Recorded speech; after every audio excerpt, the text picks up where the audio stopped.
The following transmission contains unencrypted instances of explicit language. Shall we begin? Smiley is suspicious, Percy. You won't know who to trust. Let's begin. Welcome back, fellow spy nerds, to the Spies Like Us podcast, the podcast where we discuss the representation of tradecraft on screens, large and small. With me today is our new co-host, Fred Kennedy. How you doing, Fred? Pretty good, Todd. Glad to be with you. Right on. Tell our listeners a little bit about yourself. Well, you and I first met maybe about a year ago when you asked me to join you to talk about The Man from U.N.C.L.E., which was my favorite TV show when I was a kid. And it was the first time that TV tried to be like James Bond. And so you and I had quite a conversation about that, and I think it went well.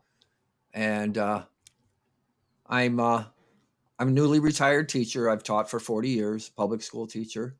What subject? And mostly elementary, but I've taught special reading and American history and all kinds of subjects, which has kept me. So my son keeps telling me I should get a hobby. So there you are. All right. Your hobby of collecting Power Ranger helmets is not not sustaining you any longer. No, I kind of grew out of that. Okay. All right, man. We're here to talk about The Old Man. It's a 2022 TV series from FX. I had seen the billboards. It was you. I had no idea it was a spy movie spy TV show until you pointed that out to me. I love FX in general. I'm loving their new logo. It's about time. Featured agencies in this show are the CIA, the FBI, and the Afghan Mujahideen. A Soviet GRU agent is very briefly involved in the story. Story focuses on contemporary events, but heavily features flashbacks from the period of the Soviet-Afghan War, which ran from 1979 to 1989. We're going to cover the first 5 episodes here. The show is ongoing. So even though there's another one, episode 6 is coming out tonight. We haven't seen that yet. Even though by the time this show comes out, it's possible the audience will have heard the entire or seen the entire show. So just cut us some slack on some of the things we might be guessing about and turn out to be wrong. Also note, we're trying to keep this episode spoiler free until we get to the 3rd episode of the series. The reason for that is because I like this show to be a showcase for things that people might not have seen yet, and maybe some people will listen to a show like this and maybe kind of form an opinion on whether or not they're going to go out and see it. We certainly think they should, but I'll warn the audience again when the spoiler protection goes off. Fred, what do you know about the Mujahideen? Well, I know they were the group of Afghan Mujahideen, I believe means freedom fighters. And they were the groups of freedom fighters that took to the mountains in Afghanistan when the Russians invaded. And the Russians had them on the run for a long time. They introduced that horrible weapon, the Hind flying tank helicopter, which was like a flying tank. It had machine gun capability and missiles. Okay. But real quick, didn't Rambo shoot one of those things down with a bow and arrow? One of those helicopters? Yeah, I think so. I think that was the plot of that movie. Yeah. He was fighting alongside the Mujahideen. Yeah. And Rambo 36 or something, or right along with with Rocky 15. No, I think it was 2. There weren't that many Rambo movies. All right. Well, I'm exaggerating. That's what good humor is, exaggeration. Sure. Also interesting to note, just in case people don't know, the Mujahideen would probably be most famous to most Americans for being the place where Osama bin Laden got all of his training. He doesn't appear to have any involvement in the story that we're telling, but during these flashbacks, when you're looking at Afghanistan, you could very well imagine that a young Osama bin Laden is out there fighting against the Russians as well. This is based on a 2017 book of the same name by a guy named Thomas Perry, who has a couple of ongoing series type novels. I think one of them's got like 8 or 9 entries in it. This is not one of them. This one he wrote as a standalone book. I want to mention his longest running series really quick, not only because it sounds really intriguing, but I think it says something about his kind of interests. It's the Jane Whitefield series, and Jane Whitefield is a Native American woman who has discovered she has a talent for helping people disappear and create brand new identities. And I just thought that was interesting because not only does that sound like a really damn good show that someone should make, and they have tried, but they haven't succeeded yet. But it demonstrates his interest in the topic of disappearing. The director of the pilot is best known for having directed the last 3 Spider-Man films. He only directed the first 2 of these. I see that he is working on an untitled thriller movie starring George Clooney and Brad Pitt. I hope that's a spy. I hope that turns out to be a spy movie of some kind. I also kind of then there's like a second director for episodes 3 and 4. I wanted to mention this guy specifically, Greg Yataines, because even though I would say the directing style is kind of consistent across the episodes, there are some sequences especially in episodes 3 and 4 that I just thought were very masterful and cool. These are like long sequences where the camera is just allowed to linger and let us wonder what's going on. What it is out there that we can't see what's happening. The first one being when Carson attacks Bridges in his house and Zoe is outside. You know that scene? Yep. And then again in episode 4 when he opens the trunk of his car and we get a very long, very pregnant pause of wondering what's in the trunk. So many times, like when you said that device of a camera lingering on a thing, that's usually an example of foreshadowing of something later to come. And I always like that device that movies and series use to accommodate for them not being a book. So, and I think it's interesting too that you're noticing the difference between the different directors. Yeah, just especially those. I mean, I really wouldn't have noticed if I hadn't. I don't think it would have come to mind so much if I hadn't have done the research and noticed that the 2 scenes that were most striking to me visually were by the same director, and that he only did those 2 episodes. And I don't know what else he's going to be doing. We should note that this was a very troubled production. I think they were like just two-thirds of the way through shooting when COVID hit. And so they paused for that, and it took them until October of that year. Do you remember? I don't know how much entertainment news you listen to, but a lot of the buzz that year was studios talking about and creators talking about, how are we going to do this? How are we going to resume production? How are we going to create a COVID safe space in which to do what a lot of them just stopped making movies during that time. Right.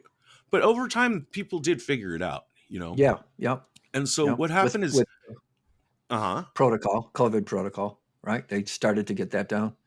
Right. And you got to get the lawyers involved. There's so many things to consider, just so many. Yep.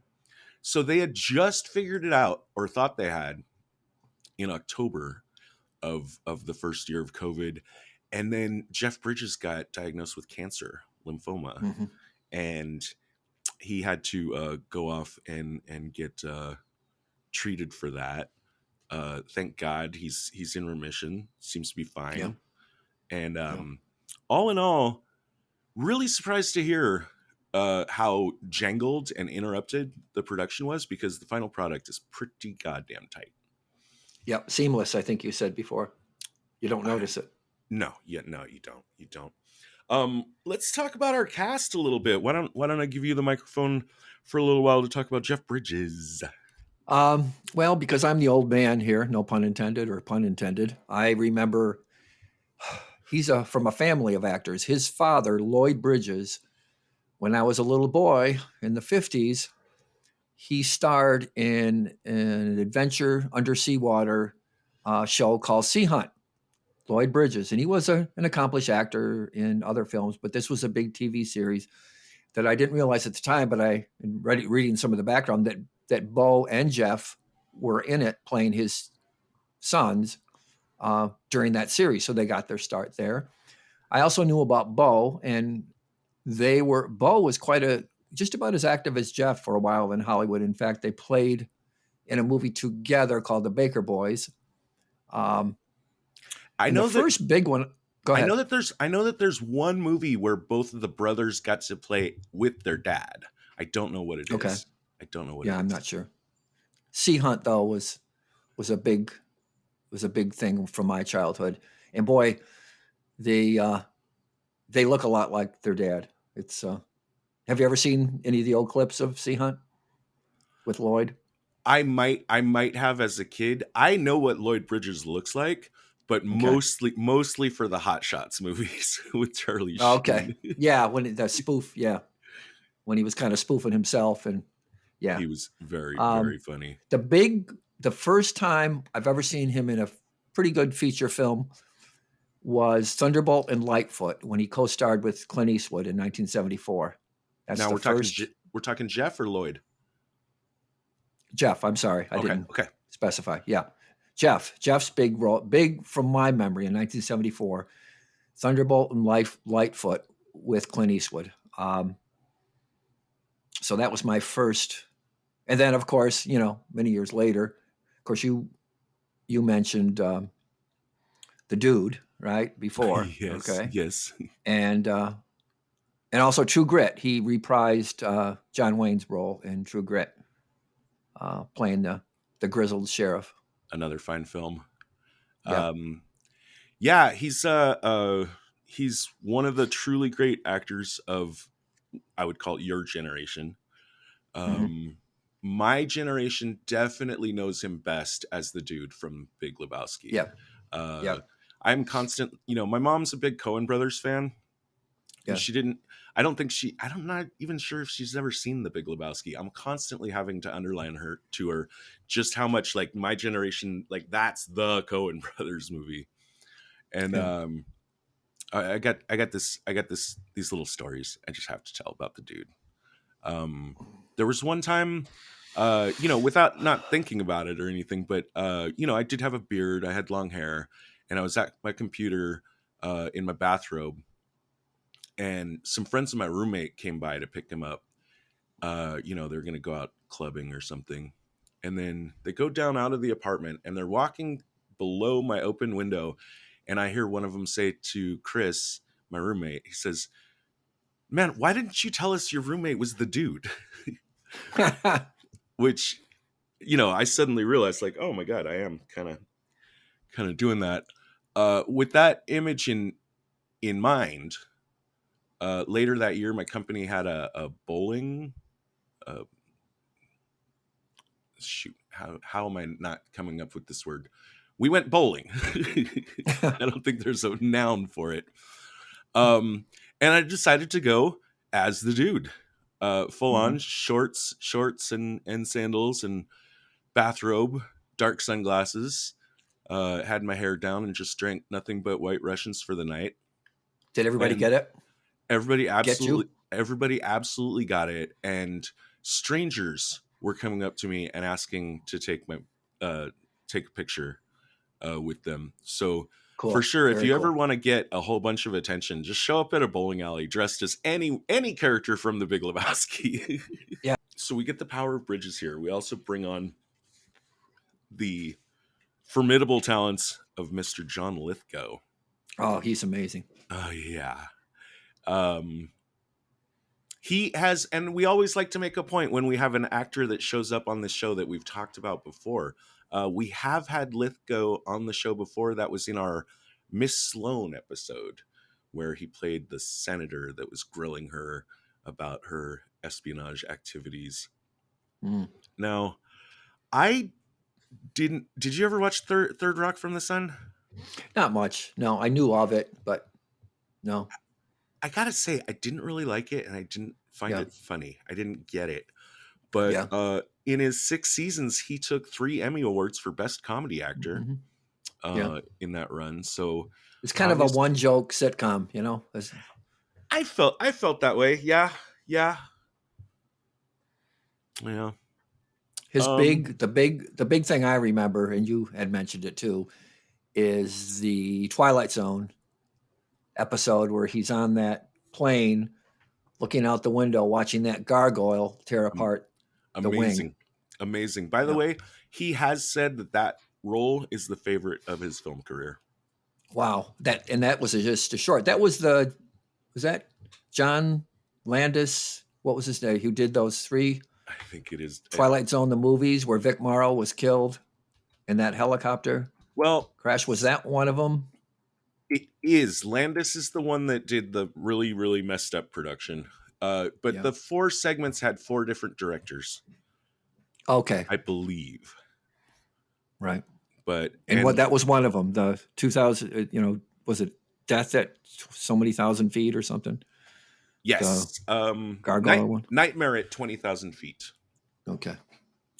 Also, I was Go ahead. I was a big fan of Vic Morrow in the show Combat in the 60s. I think my 2 favorite shows as a kid growing up were The Man from U.N.C.L.E. and Combat. And Vic Morrow played the sergeant in that series. And of course, he played the racist in the one where he was killed by the helicopter when that went bad.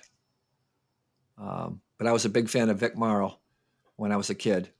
Okay. And he was kind of big in B movies in the 50s, kind of playing a James Dean kind of character. Oh. Vic Morrow was. And then there was another one in that, I believe, where Scatman Crothers, you know how Twilight Zones wouldn't just be scary, but sometimes they would be eerily poignant. There was one called Kick the Can. Oh, yeah. And I think it was one of the ones. And Scatman Crothers, who also played in The Shining, played kind of a spiritual ghost character at that senior citizens home where he took all those senior citizens and had them play Kick the Can. Right. Do you remember that? It was beautiful. I don't remember it being I mean, I didn't remember Crothers until you mentioned it, but yeah, I liked that one. He had such a way about him. And like I say, there were many Twilight Zones episodes that weren't just scary, that were just eerily beautiful. Yeah, and I think that was one of them. All right. Fun fact that I came across while researching Lithgow, apparently NPR did some adaptations of the Star Wars films. Lithgow plays Yoda, if you can imagine that. And of course, the SNL Master Thespian he did with John Lovett is hysterical. Very much so. Over here, our third billed actor is Amy Brenneman. It is Amy, right? Mm-hmm. Yeah. Yeah. Now, she's a surprise for me. I didn't know the name. When I listened to my critics on Culture Gabfest, they were a gag over her. They're huge fans. But I didn't know any of her work. I was actually a little surprised. She actually does show up in one of my favorite movies of all time. I just never knew what her name was, and that is she's the love interest in Heat. Mm-hmm. But NYPD Blue. You've seen her before. Yeah, in NYPD Blue. Yeah. Okay. All right. But I don't think she's ever had his media role, MEATING, or Y, as she had here. I mean, sometimes you see these actors and actresses in bit parts and in Sure, right. sitcoms, and you don't really know their full capacity until like this one, where she really, in her older age and with this part, she's showing her chops. She is a really awesome surprise to me, for sure. I really appreciate that. There's some movies out there, generally not super great movies, where for some reason, like, our male protagonist has to kidnap a woman, like, for her protection. It's kind of not a great look for the patriarchy and the representation of women in film in general. I really appreciated that she plays this really crappy situation with a true sense of dread and self-preservation. That I'm really I'm really glad that she's allowed to have that space. And balls too. When she pulls that thing with the envelope, yeah. I mean, when you know, and she knows, and we know what the Bridges character is capable of, the fact that she pulls that without pulling any spoilers shows you how ballsy. And she explains it afterwards why she does it. The thing, to back up a little bit more for Heat, I'm a huge, again, from my generation, a huge De Niro and Pacino fan because, The Godfather, Taxi Driver, I grew up with those geniuses. What blew my mind, and I didn't even know this until I read about it, is that incredible scene with those two having coffee with each other. Remember? And they know who they are, right? Pacino, the cop, who's trying to take down De Niro, and they're having coffee and they're talking to each other. First of all, it's like an acting clinic, those two geniuses having that discussion together. I mean, it's just, but the kicker, and I didn't know if you realized this, and it blew my mind, because I was a fan of both of them since they came on the scene. That's the first time they were ever in a scene together. Yes. Now, people say, how can that be with The Godfather? Well, Godfather Part 2 was mostly a flashback. And the young Vito is played by De Niro in flashbacks. So Pacino would never have a scene with him. So when people pointed that out, I thought, wow, but yeah, I get it. That was the first time they were ever in a scene together. Right. Godfather Part 2. The way it's been described to me, if this is correct, the trailer for that movie was just the scene in the coffee shop. That's just what they put on the screen, not the shootout. No. Not the big shootout. Wow, that's weird. Because that was the big draw. That was the big draw of Heat. That was their huge selling point they wanted to hammer to audiences. You're getting it. You've wanted it for years. Finally, De Niro and Pacino in a room together. I think that's great. But to me, the cynical part of me would think they'd go for the shoot 'em up. And I've also read that in the Dark Knight was when the opening scene with the Joker taking that bank was somewhat influenced by the taking of the bank and Heat in the opening scene with Val Kilmer and those guys.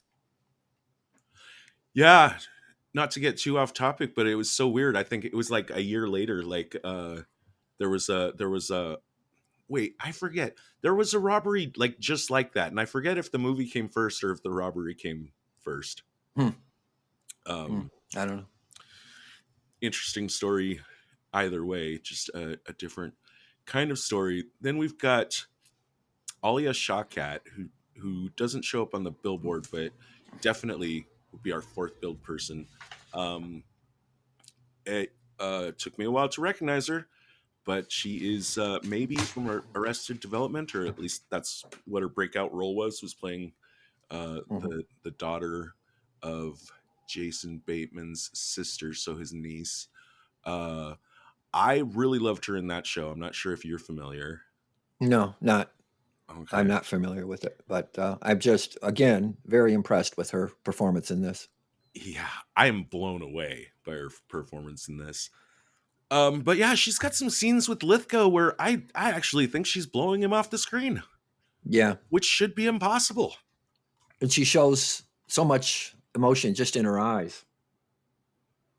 The scene on the plane that's broken up, and then they come back to it. It just keeps building. She does. She has got some crazy good command of her facial muscles. There's some just great ticks of seething and competing emotions. She's doing that. Yeah, and love, and just plain love and heartbreak and Yeah. the full gamut. Yeah. Yep. That's a great place to mention that before we head into the briefing room. Just my final, just overall thought about this show is there was this movie called The Grifters. You familiar? Yes. Okay. John Cusack, Angelica Houston. Mhm. I forget who the woman was. Was it Melanie Griffith? Not Maybe. sure. Okay. But it was so weird to me, and I did like the movie, that it was a movie about con men, but it wasn't like, it didn't follow the formula of a movie like The Sting. Like all movies about con men, like Or about the Ocean's, con. are about the Yeah. con, yeah, about the Right. job.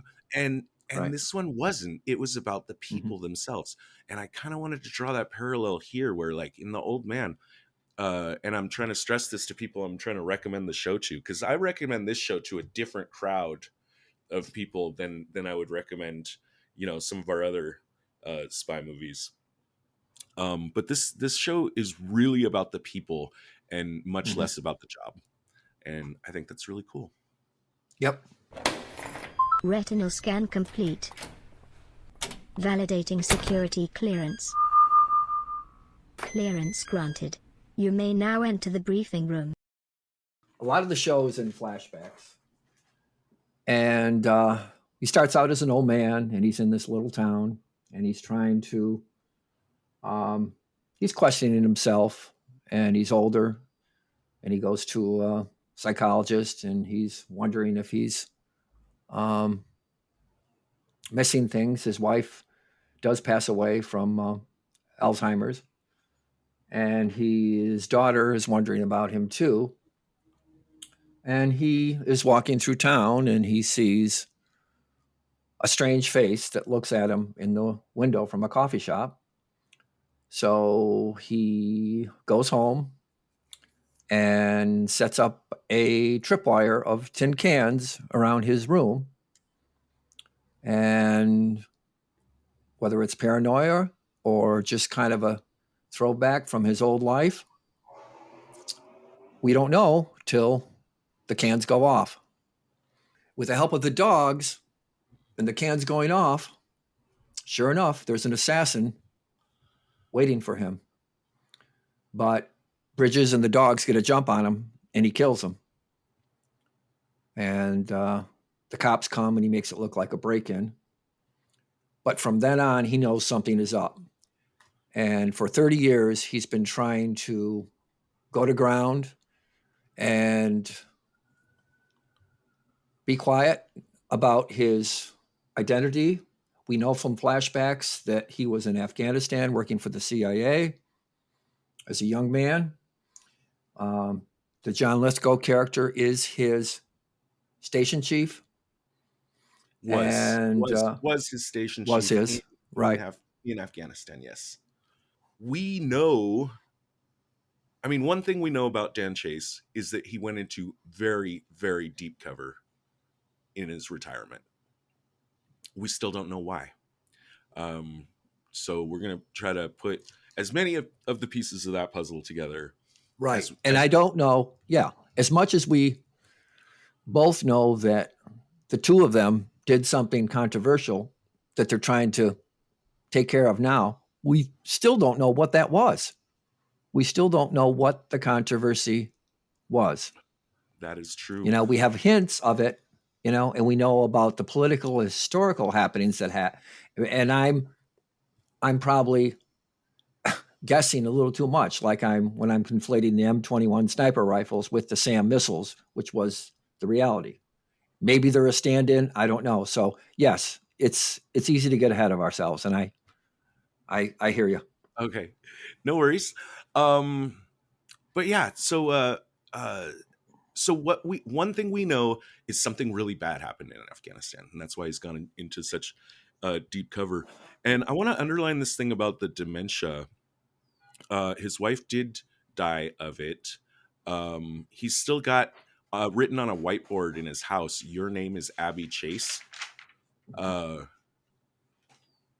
He speaks to his daughter regularly, it seems, on the phone, and she seems to have picked it. Almost feels like she has picked up on something that he not hasn't exactly. Like the fact, I think what we're meant to get from this sequence is that his spy senses are tingling. Mhm. He knows something's off, something's in the air, but I think it's starting to affect his behavior, but he hasn't even really realized it, or he thinks it could just be, I don't know, whatever, ghosts. I'm being paranoid. We know he sees ghosts. We see his wife in the bathroom. His dead wife talking to him. Um,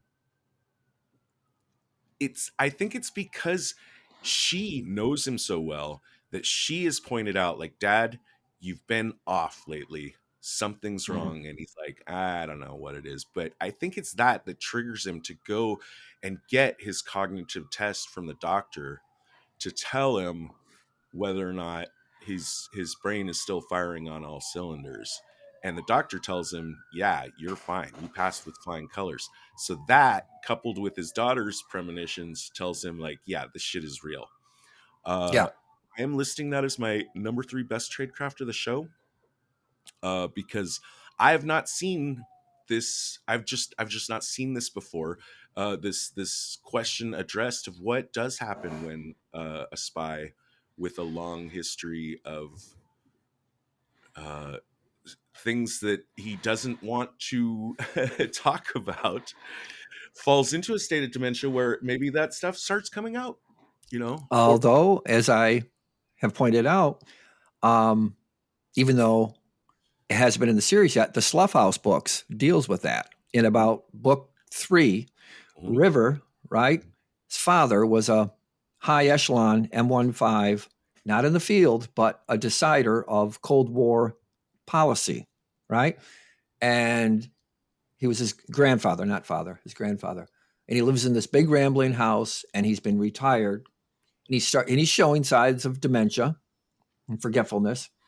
So there's that whole issue, even the people at M15, about is he going to be, telling secrets that shouldn't be told? Is he going to be conflating when he tells stories? So they deal with that to the point of someone coming to the house pretending that the River, who's an assassin. And there's the whole question is, will Grandpa realize that this is River? Because the kid looks a lot like River on purpose. Oh. Or is Grandpa going to be able to tell the difference? So they deal with that in Slough House in one of the books. And it's interesting that you brought up that here, because you think about the security risk that somebody in the higher upper echelons of the spy, even though it was the Cold War, how do you deal with that? How do you deal with them keeping quiet? So, yeah, interesting.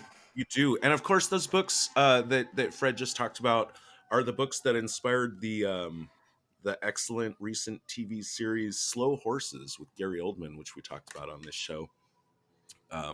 Fred, just remind me, seen the show? I know you love the books. Did you see Right. the I show have yet? not. Yeah, I don't get whatever's on Apple, I don't get. Oh, right, But right, right. just from reading about it, I started ordering the books for the library, and I've read about 6 of them so far, and they're hysterical. And I can just see Gary Oldman having a ball with this role. And you have said that he is good.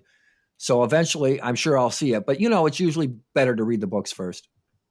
Okay, And fantastic. they're laugh out loud funny. They're I hear, laugh out loud funny. I hear really great things about the books, and I called the TV series the most truly funny spy story that I've ever seen. It's an interesting dynamic, and I'm sure Gary Oldman is having a blast with it. So, some thoughts about the assassination attempt on Dan Chase. Um, I am a little now, of course, and back to the dementia thing. Bridges is playing Chase really well as a vaguely befuddled, grumpy old man. You know, hmm it's really cool to see his scenes, in his cover identity, as opposed to when he's not being observed and is Yeah. bringing out his full like mental acuity. Such a great balance Talking to there. the dogs. How about when he talks to the dogs? Like, what? He'll look in the rearview mirror and those two Rottweilers there. He'll go, what? They almost steal the show. They're so expressive. What are they, Dave and Carol? Yeah, the dogs are good. Oh my God. The dogs are They're very good. great. Yeah, he talks to them. But given, I don't know.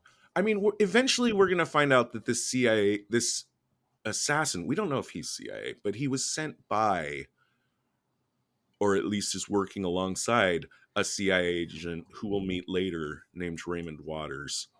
Um, I don't know, like, I mean, a job like this, you're supposed to know more about the target. You're supposed to have studied him longer. If you've studied him at all, and I'm hmm thinking like 2 weeks. I mean, it's been what, 50 years since the guy disappeared? Like, well, not 50, but a lot. Yeah. You can take your time on taking the shot. At a minimum, they have to have noticed the dogs, and they Yeah. have no plan. There's no plan for the dogs. Right. And I'm sorry, but like, poison is kind of a something you hmm should maybe consider in these kind of situations. Not that I would want to see these dogs poisoned. I will be Yeah. extremely mad if these dogs get hurt in this show. I don't think they're going to, though. I think we might have seen all we're going to see of the dogs, except maybe at some kind of happy ending. Um, they only send one guy. There's no backup team. The guy brings a silencer Right. on his gun, which Even the cops think that's fishy. Even the it cops think that's fishy. it is. It doesn't. I mean, it doesn't seem necessary. It doesn't. It doesn't. It seems like something that's going to call more attention to the Yeah. murder than less, at least in the Right. forensics element of it. And also a little bit of minus 5 points for Dan Chase for not realizing that. He could have removed. So, because what he does after killing Yeah. the guy is he goes over and he picks up and he, uses the guy's gun in his own hand to fire a couple shots into the door or into the wall so that he can claim, that he was fired at.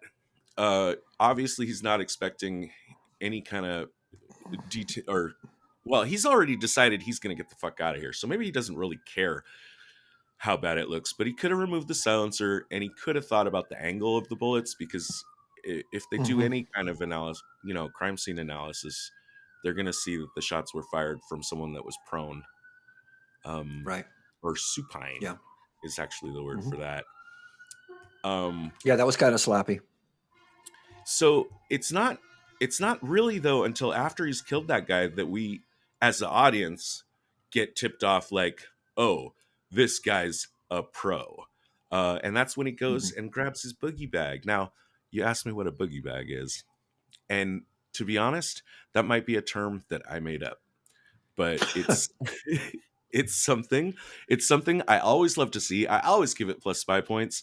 That's your little duffel bag that's always close to the door. It's got some cash, it's got a gun, it's got your Oh, fake IDs, it's got everything you need to do what De Niro says in Heat, is like, always be willing to walk away within like 2 minutes if yeah. if you feel the heat on your So you back. have it packed. Right. You have it packed. It's a go. Some people call it a go bag, right? Sure, right. Yeah, So always, I gotcha. always, always plus for me. Um, so that alerts us. Now his conversations with his daughter take on a different tone. And we find out she does know what he used to do. Of course, he reminds her, no, like, I told you some of what I used to do. Um, and he's on the run. hmm Um, they send. Well, I mean, I guess there was a backup team. They're just not super quick because there's the two guys in the SUV, but Right. they're coming in like hours later. Right. Right. Um, not I'm not super thrilled with that. I mean, I like you Yeah. mentioned to me that, maybe he had just so convincingly portrayed this befuddled old man persona, and they were never even told. Maybe they're not even supposed. Maybe that's part of it. Maybe the CIA thought, like, it's better if we send guys that don't know anything. Hmm. Hmm? Hmm. That could Okay. get him. That could get him off the Yeah. hook. And not giving him the credit he deserves. Just Right? like Yeah. Yeah. just like Rivers' grandpa. I mean, he's losing it, but he hasn't lost it completely. That's right. We're gonna talk about Harper in a minute. Right now, just to wrap up Dan Chase's arc in the first episode, he does get a call from his old station chief in Afghanistan, and kind of gets warned that there's guys coming after him, and he manages to kill them. And then he's got this great scene. Now, there was this moment in the conversation where Harper said to Chase, like, I don't even know if I would recognize you now. And then there's this glorious scene after he's killed the two other agents, where he's standing there like silhouetted in the headlights with the smoke, and you can just it's a up angle, and he's obscured, but he says, like, do you recognize me now? And it's Yeah. such a fuck yeah moment. Right. But I'm gonna penalize it for tradecraft. I don't. Okay, so you're on the run. Harper's called him, and God, I wish I could put this in the right order, but he knows that Harper knows who and where he is, and that Harper would like nothing better than for Dan Chase to just disappear forever. Calling, I mean, he picks up the dead assassin's cell phone, somehow manages to correctly guess which number is Raymond Waters' number. Maybe that's another thing. Like, don't have your if you're CIA, like, don't have your cell phone number on the cell phones of the people you send out to do killings, right? So beep for minus 5 points there. And he asks for Harper. And so Chase is tipping Waters off to the fact he knows that Harper is there. And that is telling Waters that Chase knows that Harper is there. Well, how does he know that? Well, it should really look bad on Harper. So two things here. First of all, I just don't understand Chase's decision to play this card the way he does, even though it's really cool. But I definitely don't like the fact that this causes the, Team Red to put Harper in charge of the investigation, when instead this should be a gigantic red flag that Harper is a fucking problem.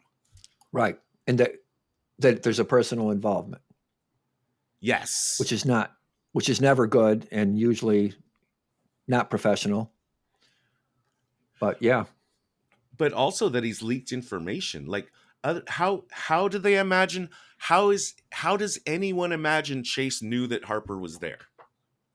The only reason he knows is because Harper called him, and only Harper and Chase know that until Chase tells them. That's a good point. And Waters is kind of made fun of as being asking too many questions, but like what you just pointed out, once Waters witnessed that connection, of course he'd be asking a million questions, right? Yeah. So that's Dan Chase. And from here he's gonna make a phone call to a guy named Stewart in Los Angeles, asking him to have the house ready.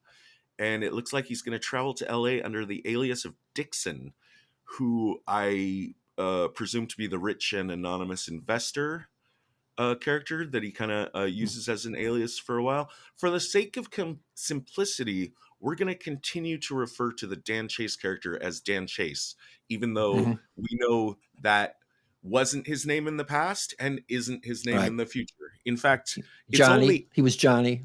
in Afghanistan. I Right. think Johnny was his nom de guerre or whatever. Sure. But for simplicity, we'll call Johnny Yeah. Young Dan Chase. Yep. So now we're over to Harold Harper. Can I hand that one off to you? Who's this guy? Interesting character. We get to see him as Grandpa, and they humanize him. And you know, there's a connection between he and Chase. And by the way, the young guy that plays the Lithgow character has him down beautifully in the Afghan scenes. The casting of both of their younger selves was really good. Yeah. And then when he says, when this goes bad, you know who they're going to come to fix it, meaning him. In other words, I'm going to let you have these weapons, but when this goes belly up, which it will, you know who they're going to come to. Right? I thought that was powerful and also a foreshadowing of the shit to come 30 years later.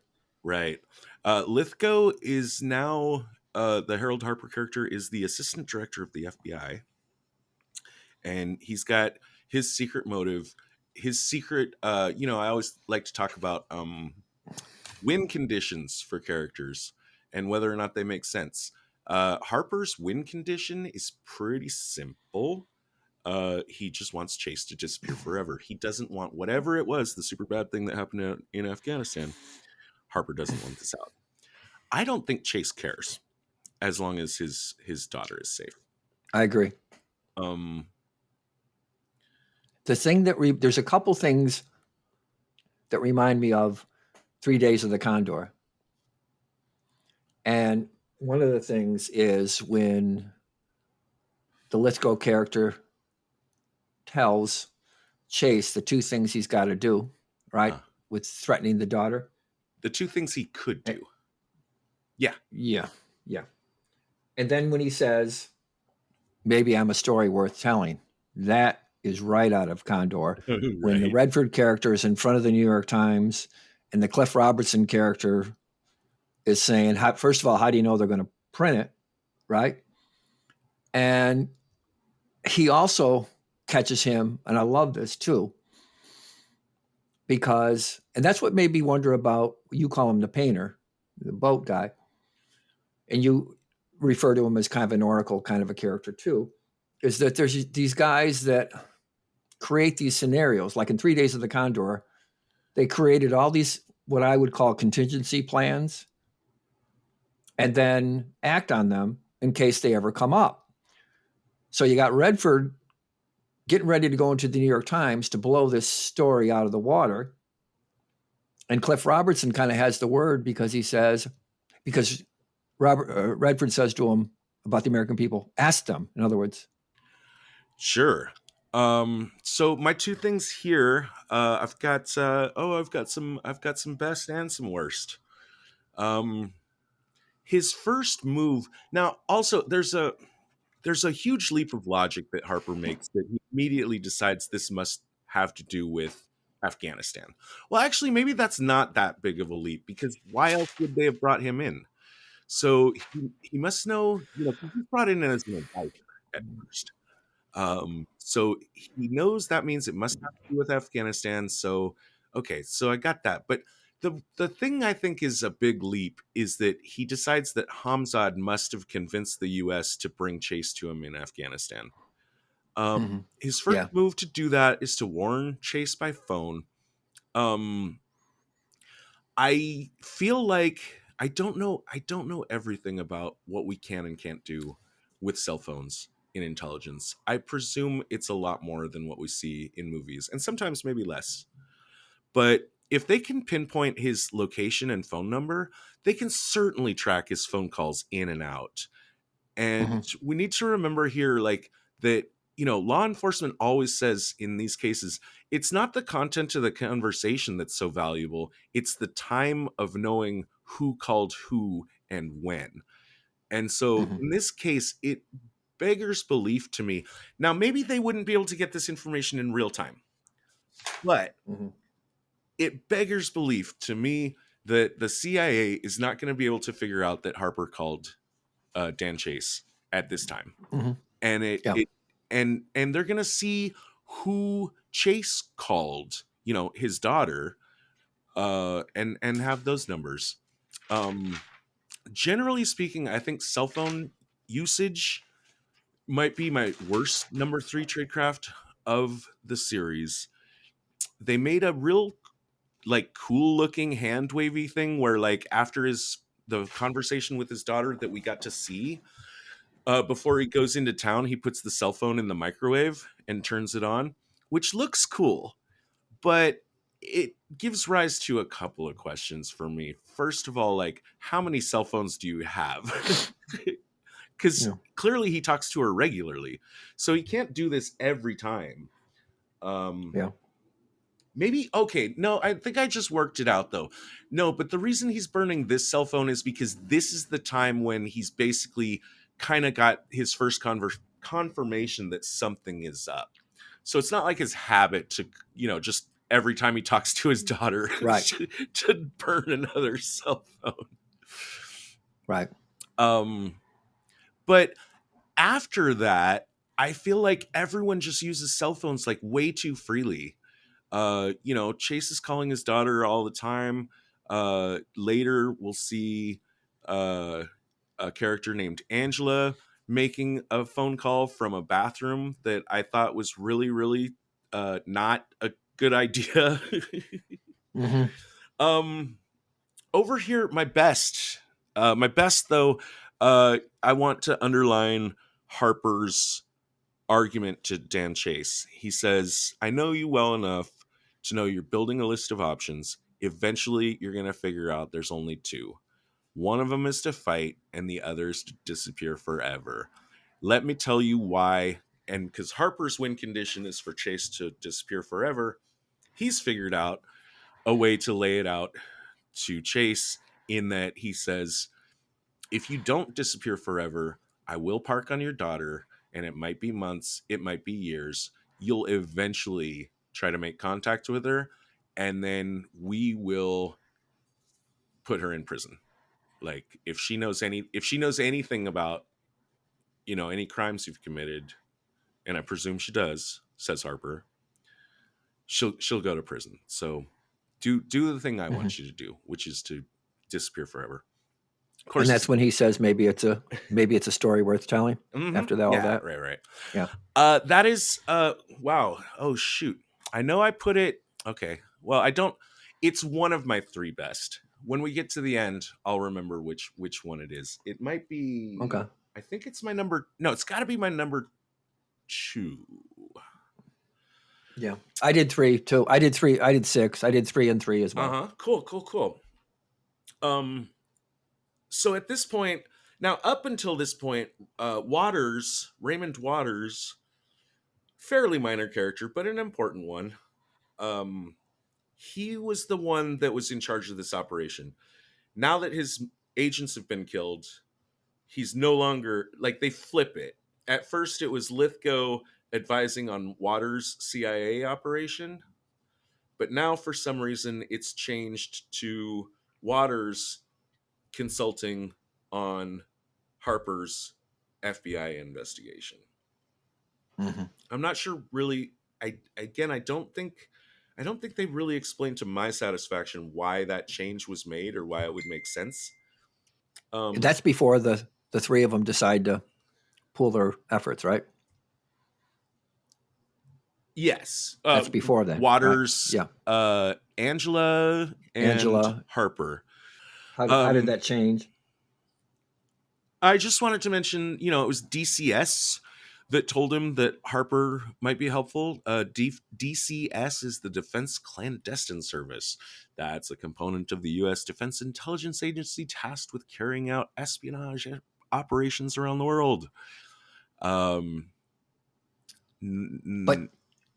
that's suspicious too, because when we find out later, and I won't give a spoiler, but when we find out later who basically put Waters onto this, that must mean that DCS is in on it with that person too. And that could make sense to me because, like, the reason DCS would, like, this is the manhunt for Chase is a domestic issue. It's the FBI. CIA is not supposed to operate inside our borders, my Right. understanding. So Yeah. what Raymond did was pretty fucking fishy. But the DCS connection is they would have been the ones that might have had the files connecting Chase and Harper over in Afghanistan. That's the sort of thing, whatever we were up to in Afghanistan during that war, that would make sense that that's part of the DIA's thing. Yeah. Yeah, because remember he gets the call and says, whoever you get on the phone with, don't question, just do what they say. Remember that later on? Yes. I like that. And Raymond Waters is like, just don't be me. Yeah. He can't help himself. I like the Waters character. He's kind of a delicious kind of asshole, and he's self-aware enough though to know he is an asshole. Yeah. And then they figure it out though. Angela and Waters keep figuring it out, to use your term. He's such an asshole. Nobody likes him. He keeps asking questions. Why is it that he's here? And then they figure it out. Why?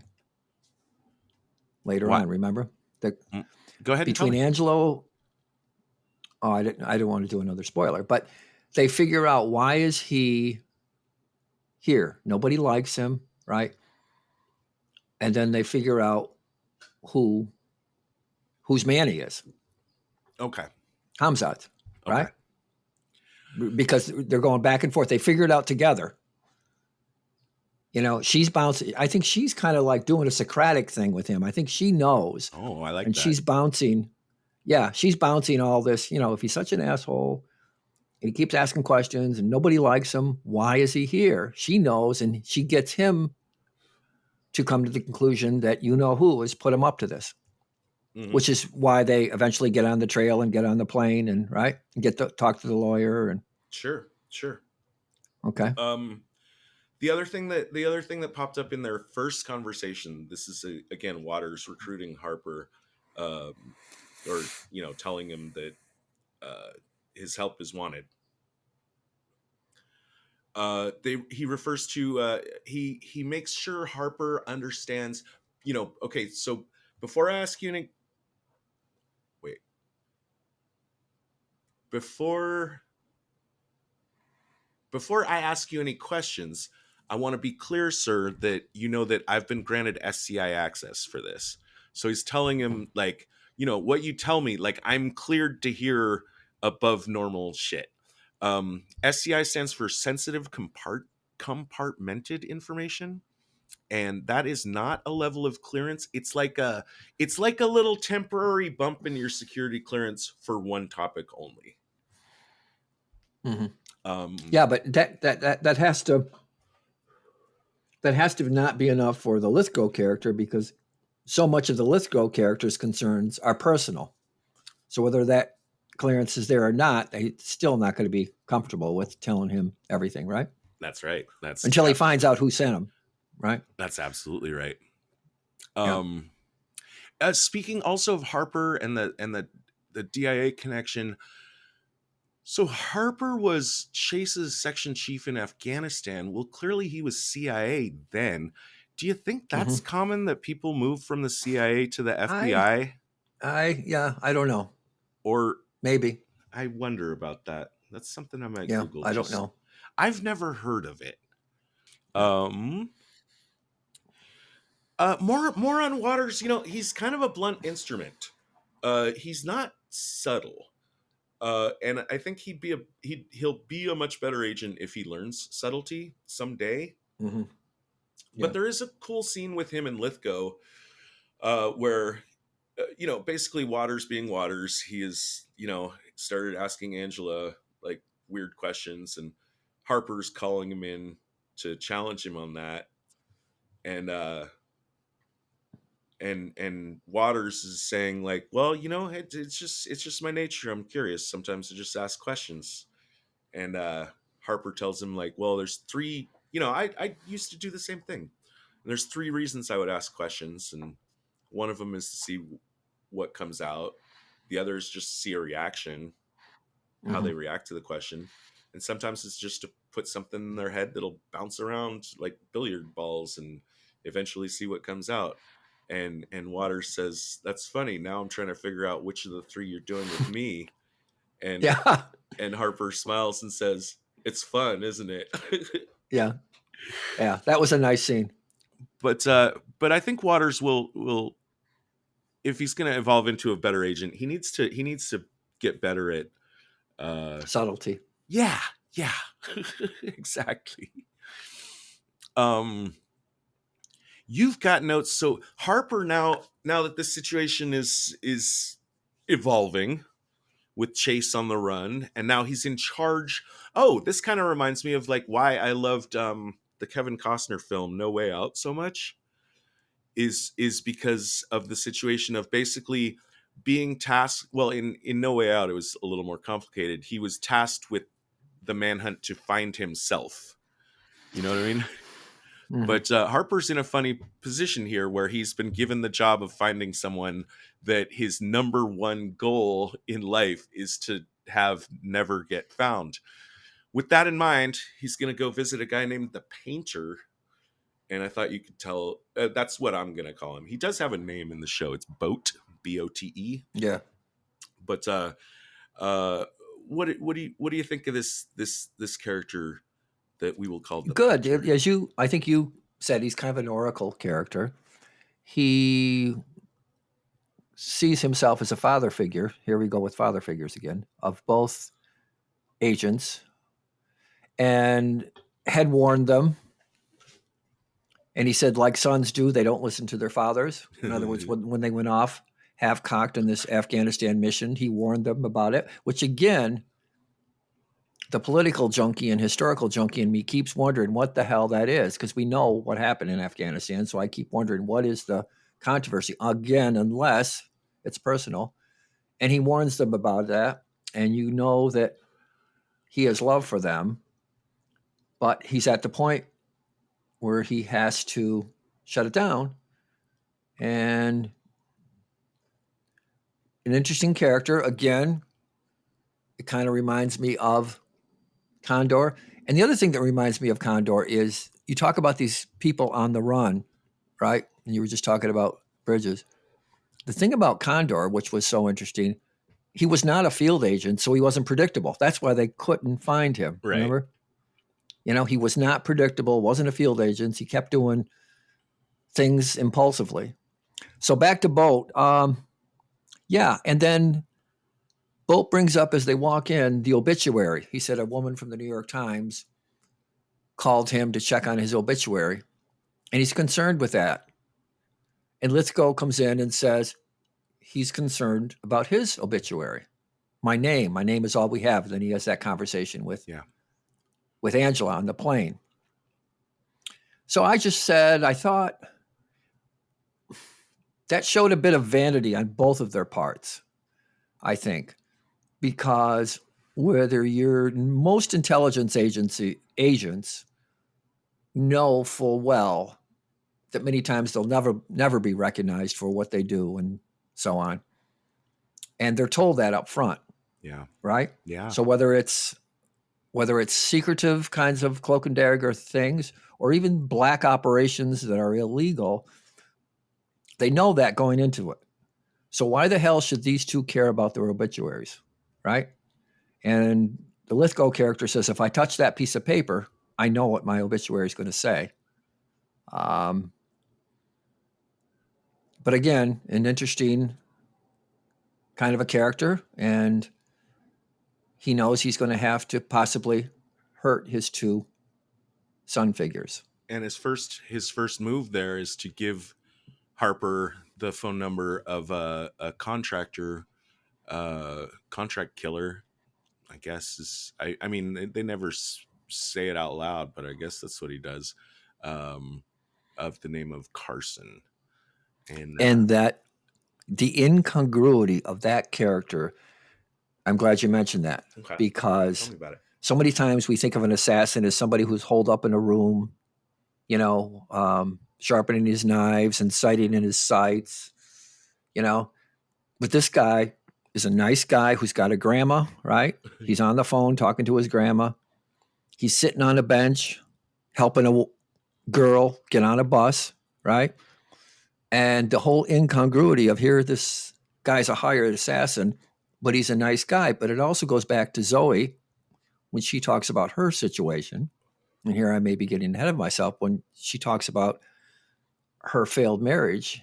And she ends up saying nobody sees themselves as the villain, right? Yeah. Here's this nice guy sitting on a bench who's an assassin, but he's wonderful to his grandma. He's helping a girl on the bus. I don't think he sees himself as a villain. I don't think Bridges does. I don't think I don't think Boat necessarily does. So again,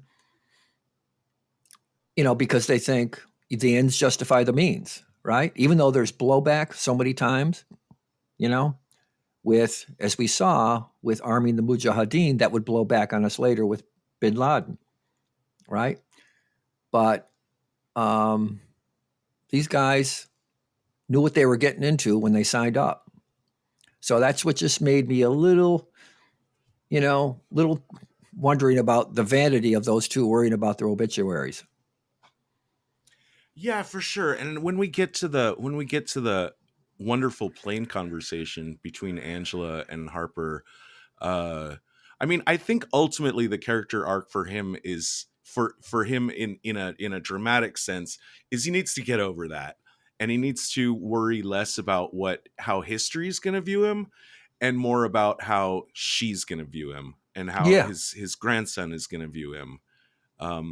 But also that why not try to salvage, maybe this is naive on my part, why not try to salvage his relationship with Chase? Maybe he can have his cake and eat it. That's what I keep naively thinking. Although it's probably a bridge too far. As you're probably right. I keep thinking that, to truly, worry about those real connections with not only Angela, but even maybe Chase. Screw your obituary. Try to salvage, unless you can't. We don't know necessarily what they're going to be up against. But that was going through my mind. It's like, screw the obituary. Just worry about your relationships, your friends, Angela, and maybe you can salvage Chase. But again, that may be naive. Right. Because they had so much when they were young, the bonding. And as you said, it suggested too that they had this open communication, even though he was underground, Chase was underground, that they for a while they were keeping in touch with each other. Yeah. So, yeah. The other main thing that's happening in episode 2 is Chase ends up falling in love with Zoe. And, I guess to a large extent, we don't need to talk about their relationship. It doesn't pertain to tradecraft, except maybe later. Maybe by around episode 5, it starts dribbling into that. But I guess now is just the time to say any thoughts we feel we have to say about the relationship. I could just kind of quickly move on. It's nicely done. Let me just say this. Yeah, sure. Here's what I'll say about her, and I would have to pair her with Angela, okay? I think here are these two hard men from the Cold War who are running into these problems now, and they're going to find themselves, and they already have, leaning on these two women to help them solve problems in soft ways. Yes. Okay. Mm-hmm. Yeah. Especially in the case of Zoe, but yeah, you're right. Also in the case of Angela. Yeah, you're so right. It's like, I guess the women in the show challenge the fierce kind of, I gotta go it alone. Right. All of this responsibility is on my shoulders.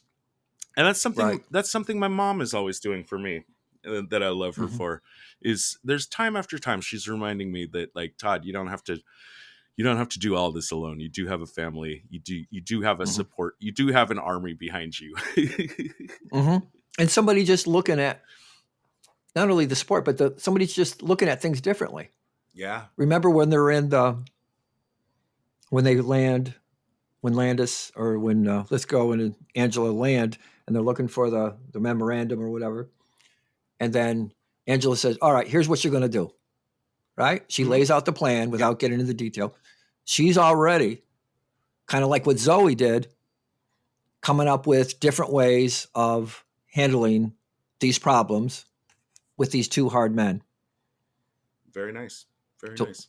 You know, I think we can we can slide over into episode 3.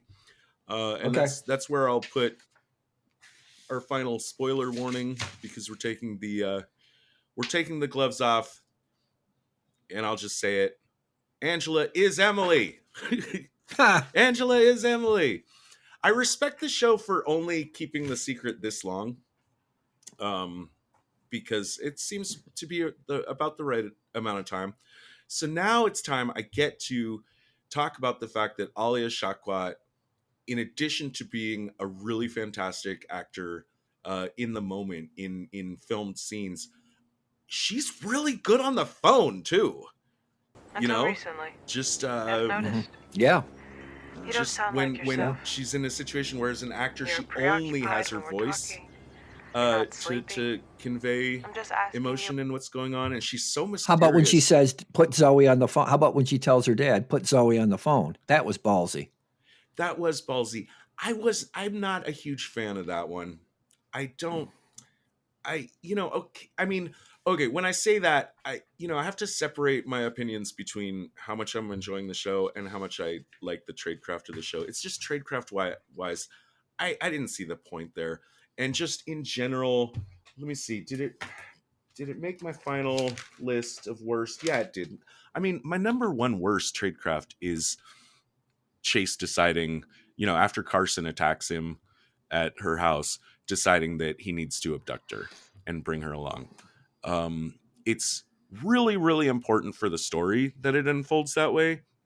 It makes very close to zero sense to me as a tactical move. Your thoughts? That could be, but I looked at it as that he did it out of desperation, that he couldn't convince her on his own. And that's why he put her on, which again foreshadowing how much she's going to help him in the future.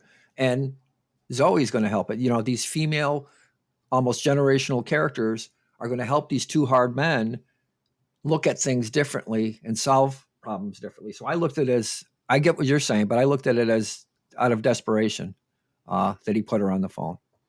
That's all. Okay. It may not be good tradecraft. It may not have been smart. And she even calls him on that, right? When she says, Dad, what do you pick, taking up with a girlfriend for, even before all that, right? Oh, yeah. I mean, I like his response. So you think about it, you could probably figure it out. Yeah. So just working through events wise, so Harper gets Carson's number from the painter and sends Carson after Chase. Now, Carson, apparently being better than the CIA at their job, sort of, manages to catch up with, gets in a fight, attempts to kill him at Zoe's house. Once again, hasn't accounted for the dogs, which become the X factor again that saves Chase. So people, when you see guys that walk around with two Rottweilers around with them, just keep in mind those Rottweilers are going to be close by anytime you attack that man. Even if you don't see them right now, they're around. Yeah. And it's okay. Now, of course, how did Carson know? Or no, wait. Well, it's sort of fishy. Like, supposedly, okay, what I want to unravel here is the steps that lead Harper to figuring out that his protege is Dan Chase's daughter, Emily. Step number 1 is an interesting one because it's something that doesn't trigger his radar right away, but it's got to be something he thinks about later. He puts her on the case of finding Emily, and she comes back and very convincingly reports to him, I found her. She's dead. Now, this, to us, the audience, should be weird because we know Emily's not dead. Harper also can reasonably deduce that Emily is not dead based on his conversations with Chase. However, so for a while, I was tingling like, wait a second, why isn't Harper immediately like, bullshit? You're busted because I know she's not dead. But then I thought about it a little more, and I realized that Harper knows that Chase is smart enough to have like faked his daughter's death. Yeah. Right. So Yeah, he wouldn't put it past him. Right. So right now it's not a problem, but later when he gets more information about the fact that Angela might be a problem, that has got to be something he reaches back into his memory and considers as further what evidence. A cumulative incubation effect. Ooh, I like Right? it. Look at the big brain on the history professor over here. Well, so many times I have that, that my brain will be working on something, and then songwriters talk about that, novelists talk about that. They don't know where it came from, but their brain was subliminally working on it. For a long time, I worked in software QA, and I'm definitely the kind of person that would suddenly, so my task is to figure out why are problems happening in software. And some of them are very easy to figure out. Some of them take you months. Some of them you never figure out, but it's detective work. And so many times I'll just be in the shower, not even realizing that I'm thinking about this one bug that's been escaped. And suddenly out of the blue, I'm like, I know why it crashes when you try to sign in with a second profile or something. Boom. I think there's something, they call that the incubation effect, the whole idea that your brain is subliminally working on a problem and you don't know it, but until it hits you. I think there's something to that. Very cool.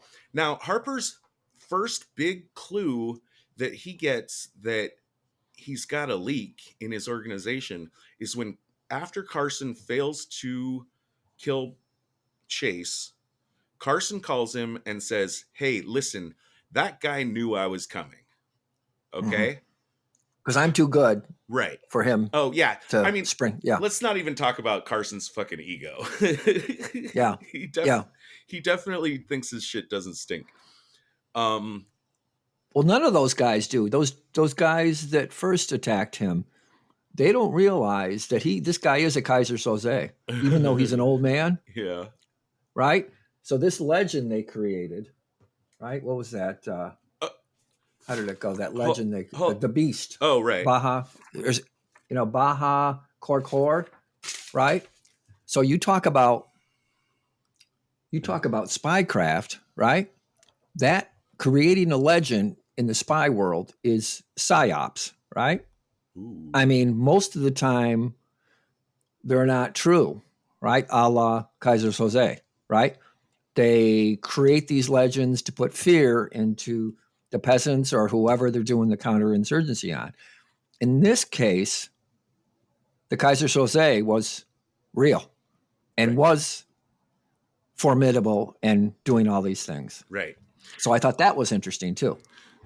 So, but let me run through this. Like, okay, so again, Carson, like you said, like there's no way he could have known I was coming because I fucked up. So it must be something you did wrong. Like, because he says this guy was ready to jam. Now, and then Harper takes that from him as like, oh, okay, because Carson says, is there anyone that could be a problem in your organization?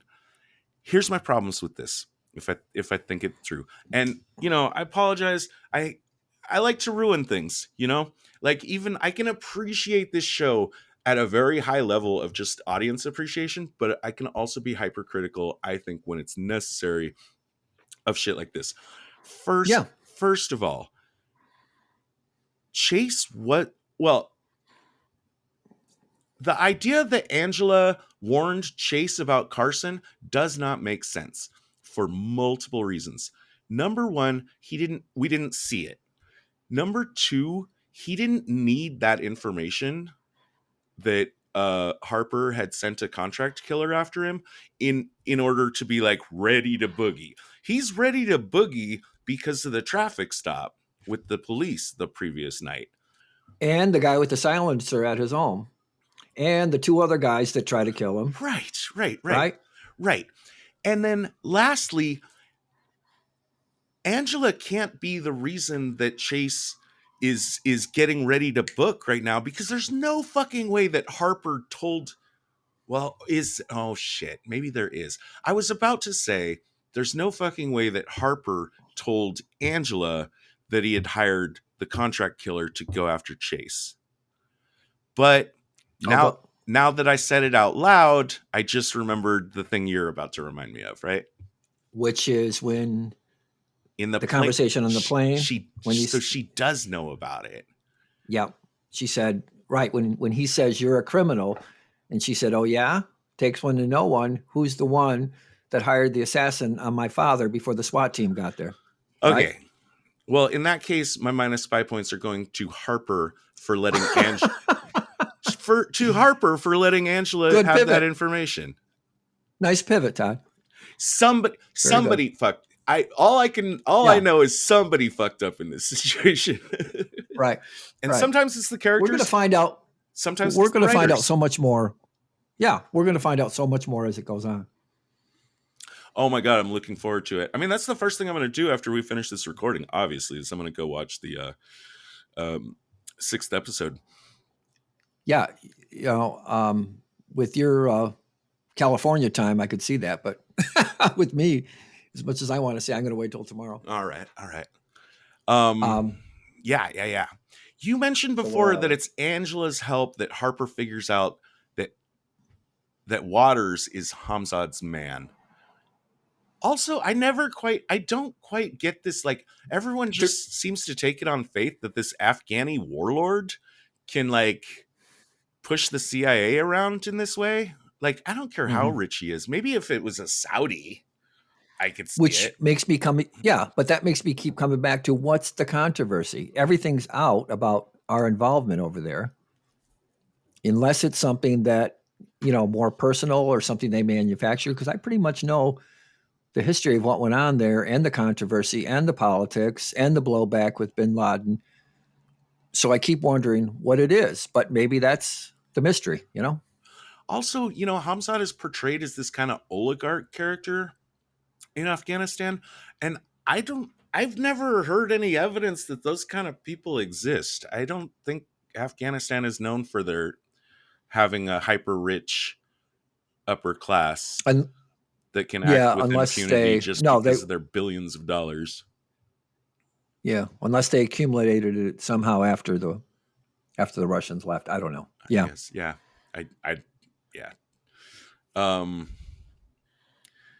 So there's more to go on with Angela. Harper's path toward figuring out that Angela is a mole. I'm gonna cue you on the scene when they're Raymond and Harper are all having like a conversation about it, and they're getting too close to a situation that Angela doesn't want, a path Angela doesn't want them to go down. Can you talk about that? She says, stop it. She says, stop it when the mother's name is mentioned, right? When Harper is explaining to Waters all about Hamzad and his wife and said it's got to be more than that. It might be regarded as a fuck up on her part. And that comes back later, too. I don't think it's there. I think it's when the lawyer's there. When she says, you mentioned the name of my mother just to get a reaction. That's later. And that's when she comes up with your favorite line. Can you imagine what that would feel like if I sharpened Chip's name and used it to cut you open just to see what came out? Yeah. It was the best in the whole. Yeah. Right. Yeah. How would you like, because he has a dead son. And she's been close to the family for a long time. There's a one point where he says, you haven't been to the house since it happened. And she has a relationship with his grandson. Oh yeah, that's true as well. Right. So she's her relationship with him isn't just purely professional. But Yeah. yeah, she turns on him and says, "How would you like it if I had used your son as a weapon to cut you open just to see what would fucking fall out?" That is Yep. possibly my favorite, best line in a spy movie, in what I think might be the best scene I've ever seen in a spy movie. After all And that's these saying years a lot for you. of after all these years of doing this show, that Yeah. line might get the prize. That scene might get the prize. It's And makes up for all good. those sloppy tradecraft mistakes, right? More than Or makes wouldn't you go that far? more Yeah. than makes up for it. You know, there's a reason. You know, I keep my my rating of the movie separate in terms of stars. We give it 1 to 5 stars, and we give it 1 to 5 park benches, because there's movies that I can see that I totally love, and I can say the this is absolutely unrealistic garbage, but I love it. Yeah. And then Yeah. there's movies that I can think of where everything was extremely realistic, and I thought it was kind of boring. So, you know, it's just two metrics that we keep track of here on the show. Yep. Yep.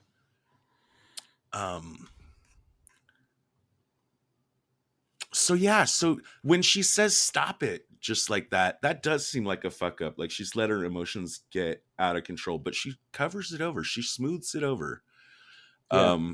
But When she suggests that the three of them should combine forces. I thought it was more like when like he's querying her, he's like, "Why do you keep bringing up Chase's wife?" Like, Yeah.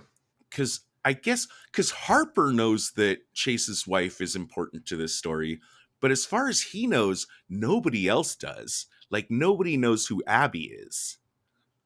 But obviously he does. So anybody that is asking questions about Abby, he's got to be wondering why. And that's sharp on him, Yeah. right? But it's also sharp on her on how she covers it over. I think, what does she say? Something about like you have to think about Chase. Something about you have to think about what is the character of the kind of woman that would follow him into this kind of super hidden life, or something like that. Somebody who sees the cracks and things. We find out later. Right. Yeah. And yeah, it's in episode 3. Something changes on Harper's face right at that moment. And so I think that's Lithgow letting us know subtly as the audience that he's putting 2 and 2 together. He hasn't quite decided how much it adds up to it. But now that they're thinking that now that it's kind of out in the open and they're working together on the idea that Hamzad might be involved. Shoot, I just missed a step.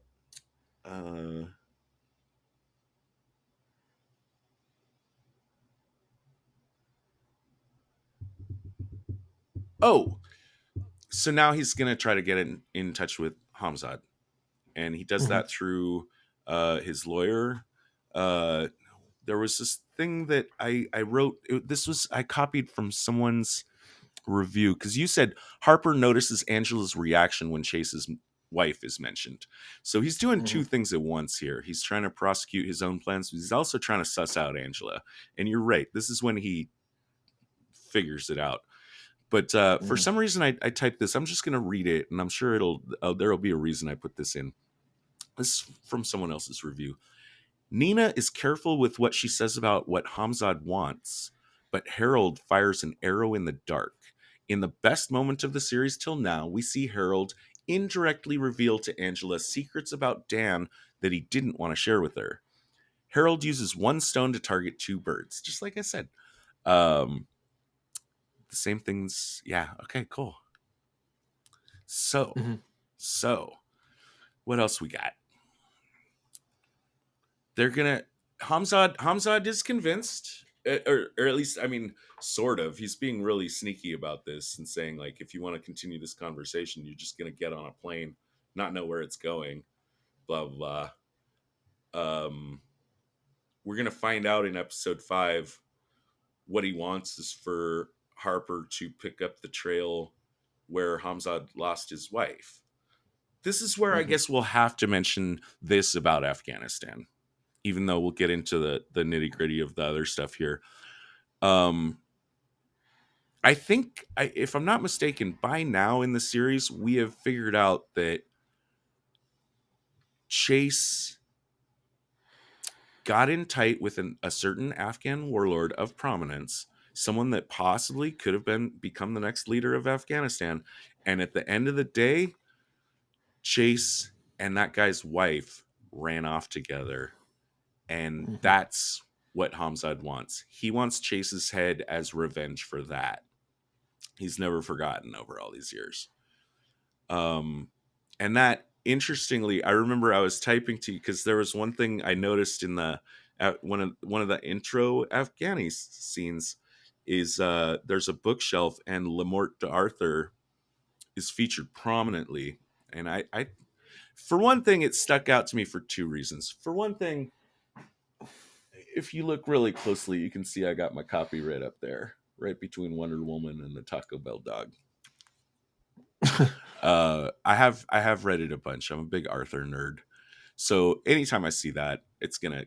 But I really looked at the bookshelf and I said, no, this is out there prominently, and I was trying to figure out like what's the significance here, and like when it struck me, I realized it was so. Like I hadn't been able to see the forest for the trees kind of thing. I was overthinking it. It's there. It's there because there was no coincidence that it was there. It's there because basically Hamzad is Arthur, Abby is Guinevere, and Chase is Lancelot, right? Mm-hmm. Yeah. And then the M21 rifles or the SAM missiles are Excalibur. Right. To take it to its furthest extension. Logical. Well, that was what I think of too, is remember in Apocalypse Now when they're in Kurtz's lair and they're going through the shadows and you see the book, The Golden Bough, by the bed. When you talked about a book being obviously placed there in Apocalypse Now, when we're in Kurtz's lair, you see the book, The Golden Bough. And that's all about when like kings, when people, when Native people lay down their allegiance to someone who's going to be a powerful leader, kind of a thing that came out in Joseph Conrad's Heart of Darkness. Apocalypse Now was just a reworking of that, as you probably know, and just rather than be colonial Africa, Coppola reset it in Cambodia and Vietnam. So in Kurtz's lair, there's this book called The Golden Bough, and it's in reference to the kind of situation Kurtz has set up there with the Hmong tribesmen that think he's God, that they think he's a god. So that was just a little aside. Okay. You mentioned the book of Arthur being put there on purpose. Yeah. Oh yeah, for sure. So Fred, I do see, and I mean, we can't help ourselves. We keep talking about this plane conversation with Angela and Harper.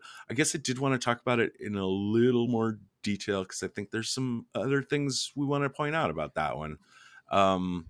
But the first thing I'm going to say is, Harper knows that Angela is Emily before he gets on that plane. So why is he taking her on the plane? Questionable.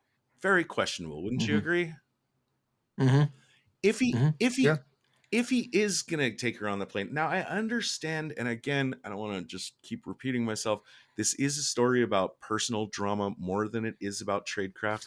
But if you are going to bring her on the plane, why are you giving her the silent treatment? As right. She mentions, they've been in the air for 2.5 hours. They haven't said a word. Maybe because the nature of the things that they're going to be talking about are so explosive. And the other thing about why you're taking her on the plane, I think in some way he knows he's going to need her. too. So Yeah.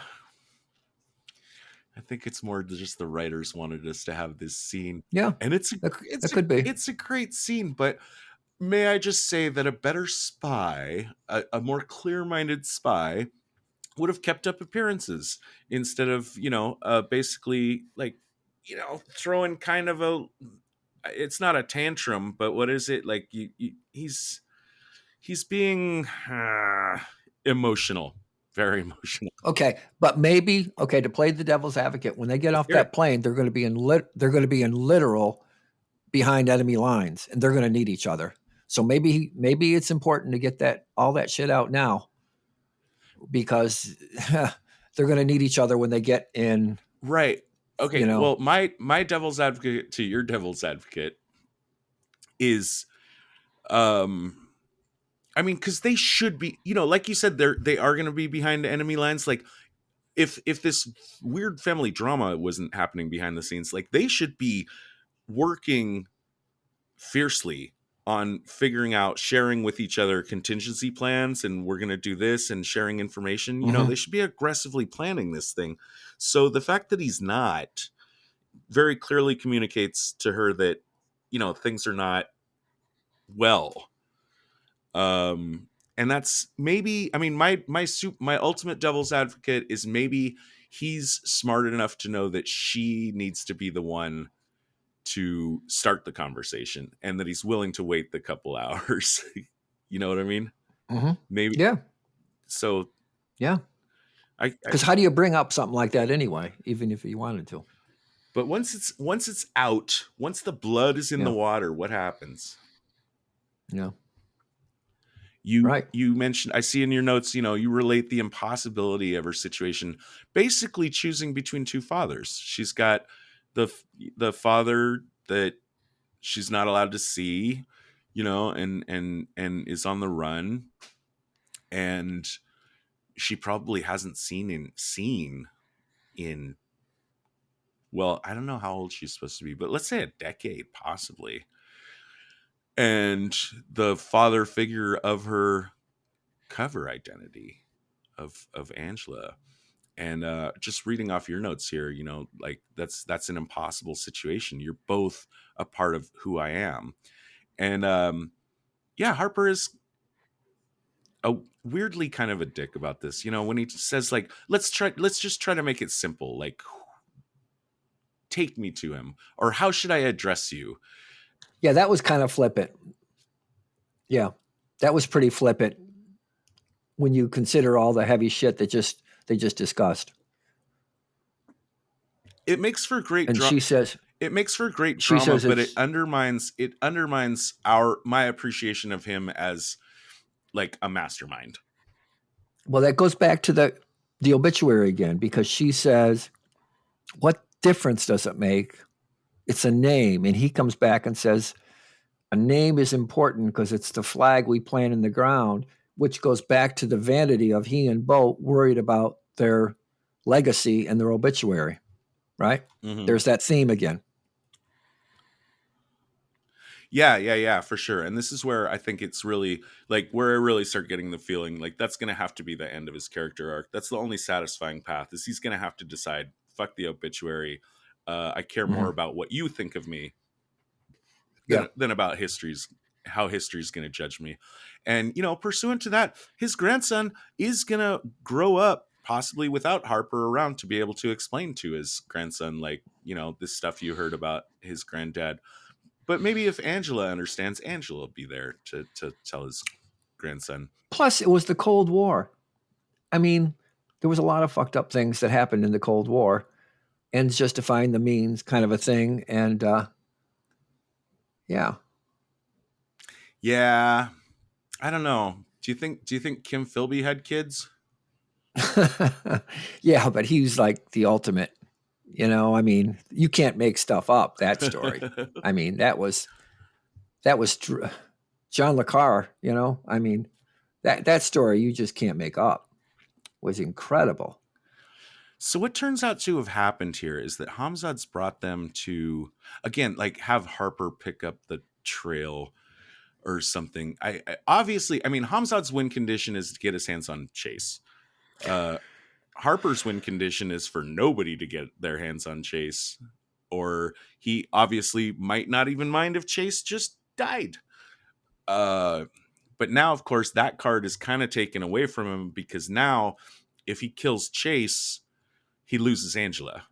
So his hand of cards has changed. Yeah. It's definitely altered. The way Hamzad goes about this is kind of weird. They just dump them into a records basement of some kind. Yeah. And leave it to Harper to figure out like why he's there and what he's looking for. And ultimately he figures out like, oh, because he knows this is the airport. This is the last place Chase and Abby were seen before Hamzad lost the trail. Maybe I'm the person that put him on that plane, you know, and it was like all done. And he's gradually getting scared too. Yeah, that's true. You can see he's gradually, and when he keeps on the phone, like, what do you want of me? You know? Mm-hmm. And you can feel it in his voice. He's running scared. But he figures out the information.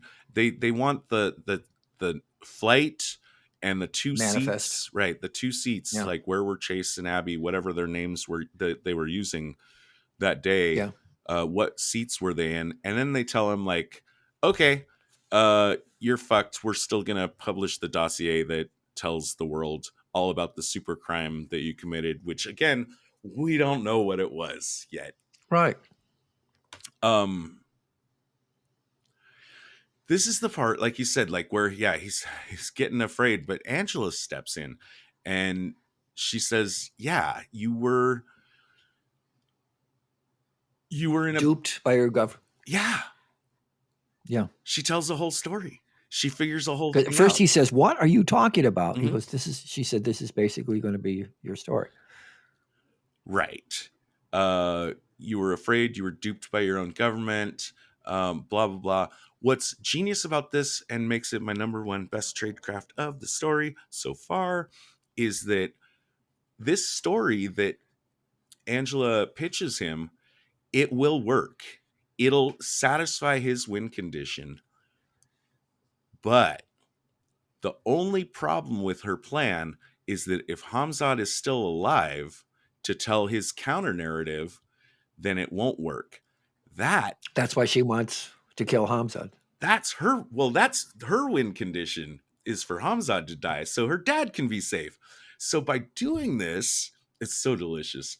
She's marrying his win condition to hers. She's saying, I can help you, but the only way that I can help you is for you to help me. I love it. My number one best tradecraft. Here is my problem with it. My big problem with it. Let me see if it made my best and worst. It was close. Nope, didn't make my worst, but it was definitely in contention. Hamzad, you need to bug this place. You need to be listening in on these conversations. It's really dumb of him not to. Don't you agree? And then, given that, we get into one of these situations where I also have to give the minus spy points to Angela, because whether or not Hamzad bugged this place where they're at, she should have assumed that he did. And the fact that she speaks so openly about this plan in this circumstance, that he should have eavesdropped on. Right? Yeah, he absolutely should have. We're gonna get a final scene with the painter here, where again, like you said, now he's gonna meet with Carson. He's gonna reveal the astounding dun dun dun piece of information that it's him, the painter, that planted Angela as a mole in Harper's outfit. Still don't understand that's tradecraft, right? Sure. We just don't know why yet. Right. And then now, Fred, I can take you off the leash and you can tell us all about, let's talk about Afghanistan, and let's get our ratings out and close this up. Well, I don't know. I mean, most people know what happened.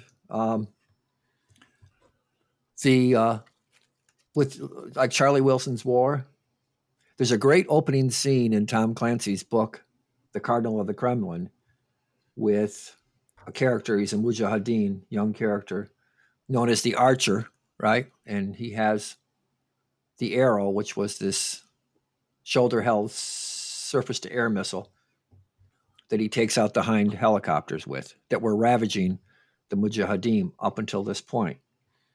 Charlie Wilson's War talks about that. The whole movie's about this guy wanting to hurt the Soviets by arming the Mujahideen with these surface-to-air missiles. And I can't, for the life of me, understand why they have it, unless they're going to come later or these M21 rifles are going to be a stand-in for the SAM surface-to-air missiles. But they would tip the balance for the Russians eventually leaving the shoulder-held surface-to-air missiles for why they would leave that was their Vietnam. Now, the whole army of going back to COIN, counterinsurgency, we always seem to be arming the wrong horse. Like when Chase was so adamant to Harper by saying, he's a good guy, In other words, I want to get weapons to him. He's a good guy. Well, so many times the people we arm aren't good guys. And later Hamzad's wife says, hey, she's playing the double agent here, right? Arming the Russians against his rivals. And she even admits he won't be able to handle the power because they'll make him king. Are you there? Yeah. Okay. I didn't know if I froze up again. You were still. Sorry. So it doesn't even have to be as personable as Hamza, just anybody with that much power. So they brought that in too. That's pretty much the history. And then many years later, there's a blowback with Bin Laden, right? Yeah. Back with 9/11. There's always like another, like every, I don't know how to put it. It's like if you squeeze a balloon on one end, it comes out the other. And the CIA uses the term blowback. Right. The problems along those lines. The problems don't go away. You just cover them over and many times we make them worse. And many times the horse we back is not legitimate and does not have the backing of the people, and which causes so much resentment. And like I say, the counterinsurgency, right, is supposed to be tradecraft, right, where we back a certain guerrilla leader. And yet we always say, whether it's in Vietnam or Afghanistan, beware of mission creep. We're not doing mission creep here because we don't want to get into nation building, right? I don't want to say I don't want to say it's unique to American arrogance, but it's definitely emblematic that our arrogance in thinking that we can correctly pick our allies of convenience in the moment with clarity. We've demonstrated let's look at a few time again that we cannot do that. Yeah, let's look at a few examples. Somoza in Nicaragua, right? Arbenez in Guatemala, right? We overthrew Salvador Allende in Chile, who was democratically elected. We and the British overthrew Mohammad Mossadegh in Iran in 1954, who was democratically elected, right? Diem was in Vietnam, was a corrupt Catholic in a Buddhist nation where Ho Chi Minh was a folk hero, and we wondered why that didn't work, or he didn't have legitimacy. Backing the Shah in Iran. Backing the Shah, because that's it. When we overthrew Mossadegh, the two generations of Shahs came in, which were brutal dictatorships. And then, why do they hate us? And then when they had that revolution in the 79 with Khomeini, we wondered why there was so much hatred there, because we overthrew Mossadegh in 54 and put the Shah on the peacock throne. So we have this history of meddling and putting these tin pot dictators and guerrilla leaders, sometimes at the expense of a democratically elected leader. And we wonder why there's blowback. Right. Well, let's tie it in. Let's tie it into the events of Chase and Abby's and Hamzad's story. As a younger man, Chase was tasked, legitimately. I want to put in quotes a little bit because he is going to go off the reservation. But seems like he was legitimately tasked to operate in Afghanistan under the CIA and just maybe get to know some of the warlords, that are fighting against the Russians, because we're just using it as a proxy war against the Russians. And he went a little above and beyond there. He started to not only be helping them maybe with information and tactics, but also squeezing Harper again, like you said, to get them these weapons. And that's where that if I stop you there, that's where the Lawrence of Arabia analogy comes in.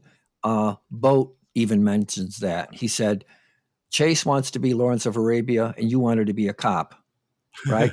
So, because in Lawrence of Arabia, Lawrence goes kind of native and helps those Bedouin tribes against the Turks, right? Mm-hmm. And sort of against the wishes of the British, but he's effective. He goes rogue. And then you have Chase kind of doing the same thing, going rogue, going native with this Afghan tribe or warlord. And it's no coincidence that they mentioned Lawrence of Arabia. You're right. Yeah, you're the one that drew that parallel. I applaud you for that. Hamzad is getting... let's see, what's the GRU officer's crime against Hamzad? Maybe he's doing... let's see. I'm going to read from your notes. There's Abby tells the story of... yeah, okay. You go ahead. I don't think we need to back up. Russians attacked them. Right. Something like in response, Chase tells them the story of when he was in Vietnam, how the North Vietnamese would snatch one of his men in the night without anyone knowing. Oh, okay. He suggests they do something similar to the Russians. So so why does Hamzad... I know the result of this is that Chase goes out, grabs this GRU guy and deposits him on Hamzad's doorstep, kind of like a cat bringing you a mouse as a sign of respect. And I like that. But what I missed was, maybe you can color this in, why was this particular mouse such an important gift to Hamzad? Well, when we see him approach the camp, they both kill a few people, right? There's he, and was it Hamzad's daughter or was it Hamzad's wife who was also killing Russians in the doorway there? Who was the Afghan woman who was also killing some Russian guards? Who was that? That might have squeaked past me. I was hoping to relate. Because they were on horseback on the way. Remember, they were on horseback, and so it wasn't Hamzad's wife. I thought it maybe was his daughter. Very well could. Right, on their way. Yeah. Okay, so here's the historical nerd in me, okay? All right. I think the plan, because he does talk about the Asha Valley in Vietnam, where the North Vietnamese snatch one of their men out in the middle of the night, and they don't realize, and he's like, we need to fight fire with fire and do the same thing. That was a nod, I think, to the CIA's Phoenix program. I don't know if you've ever heard that, but it was a notorious program that the CIA staged where they targeted who they thought were Viet Cong and assassinated them.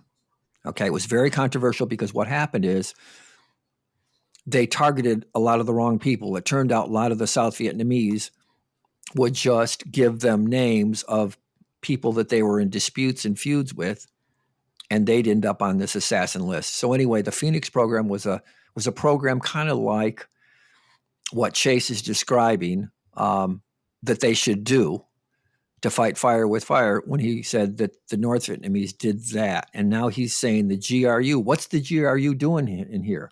Like when they snatched the way they attacked the people that Hamzad's wife were with, he said that kind of smelled of a different kind of warfare, GRU intelligence, which made him think of Vietnam and the Phoenix program. What was it that the GRU did?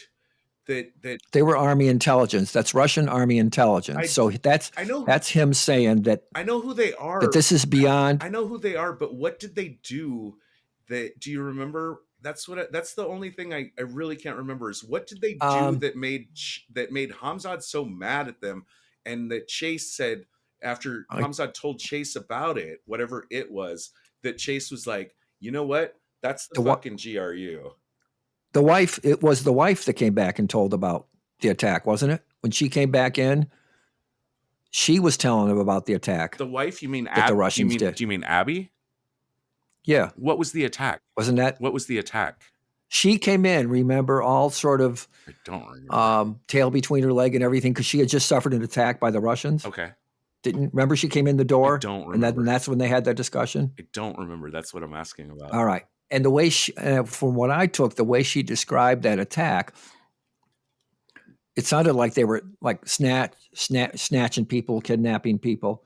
And that's what made, the way she described it, that's what made Chase think of the Vietnam, and then let's fight fire with fire. Let's kind of do something similar and snatch them. Right. So what he does is, I think, a plottable tradecraft. I mean, it demonstrates his capabilities. It demonstrates his commitment. It definitely should earn him a lot of points with Hamzad's respect. I think he also did it. Well, I mean, I might be using hindsight on this, but I think it's he just drops the GRU officer on Hamzad's doorstep, pretty, in a manner of speaking. How Hamzad treats that guy tells Hamzad's wife, Abby, a lot that she didn't previously know about Hamzad, because they're not nice to that guy. I think they tear him to pieces. His name was Pavlovich, wasn't it? That I see that in your notes. And spoiler alert, he ends up somewhere else. No. In this story? I think he's an officer, which is why they snatched him. Uh-huh. And I thought his name was Pavlovich, right? Yeah. And we don't know why or how, but isn't Pavlovich the monkey monk in the mineralogy company that in the future he has to try to get the attention of for help? I'll say that's crazy if true, but Yep, I know. I have that down as my third or worst tradecraft for him to, let me see how I wrote it. Yeah, for Chase to go through the elaborate means of making an equity investment in the metallurgy company on the off chance he gets the attention of the Director General, Pavlovich, who might be able to help him with Hamzad. And I'm thinking that was the Russian. I don't know how he's going to get there, but I thought that's the same Russian that they abduct and don't torture and tear into pieces. Okay. You're right. Oh, hold on. I'm reading Google right now. That was a turning point in their life. In the present, we learn he is still alive and part of... Oh my God, you're right. He's still alive and part of Dan Chase's plan. So we don't know how the hell that happens. Works primarily from behind the scenes to run several billion-dollar businesses. Maybe this is something we're not supposed to know yet. How did you know? Or you just recognize the name? I recognize the name, but I also read synopsis like you're just reading now. Okay. All right. Maybe that's something that'll get colored in more in episodes. Yeah, but 6. right. That's crazy to think about. Yeah, it has to be colored in because they do mention Pavlovich when he's abducted and also in the metallurgy company. And Hamzad tortured Pavlovich, so that's why Pavlovich is a confirmed enemy of my enemy is my friend. Right. Hopefully he doesn't know Dan Chase is the one that grabbed him in the first place. Yeah. because how's he going to help him in that case? He's going to be Well, like, who knows what kind of relationship they had afterwards and whatever. But yeah, Yeah. I thought I put that down as my third craziest sure. tradecraft. And we're about to run those down. The last thing we need to talk about in Afghanistan is just to underline that Abby, again, not her name at the time, admits to Dan Chase that she is actually a double agent for the Russians. And you actually have the best notes on that. Can you explain that to us real quick, and then we'll go to debriefing? Because she feels that not so much to help the Russians, but to help the Russians weaken Hamzad's rivals, so that when the Russians do leave, he'll emerge as the one with the most power, which she doesn't think he'll be able to handle anyway. And she also tells Chase about the valuable mineral deposits that the Russians know of, but don't know where it is. So is this how, somehow this has got to tie to how Pavlovich, after escaping or after made his fortune. Yes, made his fortune. Wow. Yeah, because that is true that I have heard there's a lot of rare earth in those Afghanistan mountains, which makes you wonder too if that's what the Russians were concerned with, and maybe our interest there as well. Who knows? It's such a crazy country. The reason for conflicts going on in Afghanistan over the centuries is just so complex. I love the fact, in Risk, which is I'm a big board game war gamer. I play a lot of Risk. In Risk, like, Afghanistan is so hard to ignore in that part of the map, just because it has the Afghanistan country. The borders in Risk are like kind of twisted around a little just to reflect their strategic importance. And I think in at least the last version of Risk I played, like, Afghanistan borders 9 other countries. It's a major crossroads. And and I've always been fascinated with the country. My understanding, there's only one person that ever successfully invaded Afghanistan and didn't get stuck there for decades. Was it Alexander the Great? It was Alexander the fucking Great. And the reason he didn't get stuck there for decades is because he left immediately. There is a letter to his, I forget if it's his mother or his wife, but Alexander described the Afghani people as every single one of them was an Alexander the Great. That's how much respect he had for their fighting spirit. And he knew there's no way I can hold this country. And that's right. That's the last time anybody fucked with Afghanistan and didn't get bit. Right. The British were chased out of the Khyber Pass, and Agents, please report for debriefing on this operation. The director will see you now. Well, it should be no secret to listeners by now. I love this show. I really do. It's, my star rating is always, I'm not a professional movie critic. I'm not going to try to give it a rating that I think should go out to the general audience. This is just, if you know Todd, if you know me, if you listen to the show or you know me personally, you know my tastes, you take my star rating with a grain of salt. You know one thing about Todd, he loves science fiction. It's very hard to get a 5 out of Todd if it's not science fiction. I'm going to land on a 4 here. Oh my god, it's got moments of 5. It's got moments of 5-star, and all of those are the Alia Shawkat scenes. If everyone was functioning at her level, this might be a 4.5 or a 5. But I'm happy with the 4. How about you, Fred? Yes, I agree. Give it a little color. I love it because it's based on history, right?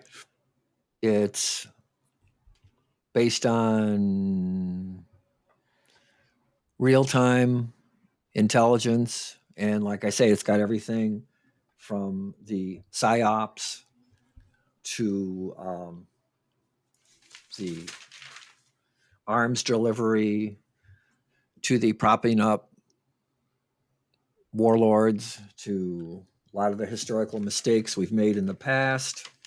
It's got mystery. It's got the whole idea of the metallurgy in the mountains, which hasn't been written about too much, but it's true. The focus on personal drama is very good. Yep. Yeah. Especially in a spy story. And I like the fact you mentioned, although that might pertain more to the park bench rating, but it is true. You have a good point that even though this show is completely fictional, nothing in it contradicts anything that we know from the historical record. All of this could have happened. Yeah.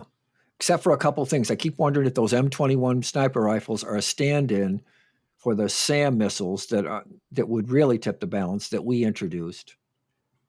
And they just need to bring Rambo along. Yeah. And which is why I wondered why they shy away from that. And it's true. Of all the controversies with that, I keep wondering what the hell is the controversy?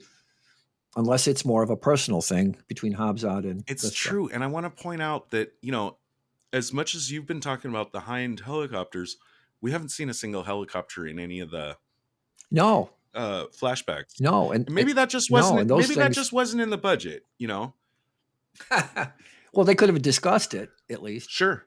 Yeah, that's the way to do it. M21 sniper rifles of 1,000 yards is a pretty cool weapon, especially in the mountains. But it ain't the surface to air missiles that would truly tip the balance. I know I sound like a broken record here, but I keep wondering why they haven't fit that in. Yeah, we'll find out. There's still some still some episodes to come. I think we're supposed to get 9. Yeah. Is it 9 or 7? I don't know. Okay. My worst tradecraft of the film, which I've talked about before, but I'll summarize again. Cell phone usage and capabilities in general. I'm not an expert on what we can or can't do, but I think I know enough that I could call bullshit on some of the stuff we see here. I'm annoyed at the fact that, the very first, just a simple conversation with his daughter, he immediately, microwaves his cell phone, which makes it seem like we're going to be really careful with cell phones. And then for the rest of the show, people just talk on their cell phones anytime they want and don't seem to worry about being monitored really at all. My number 2. Mm-hmm. My number 2 is the part where, even though it's a great scene, the part where Chase throws down the gauntlet and says, "Do you recognize me now?"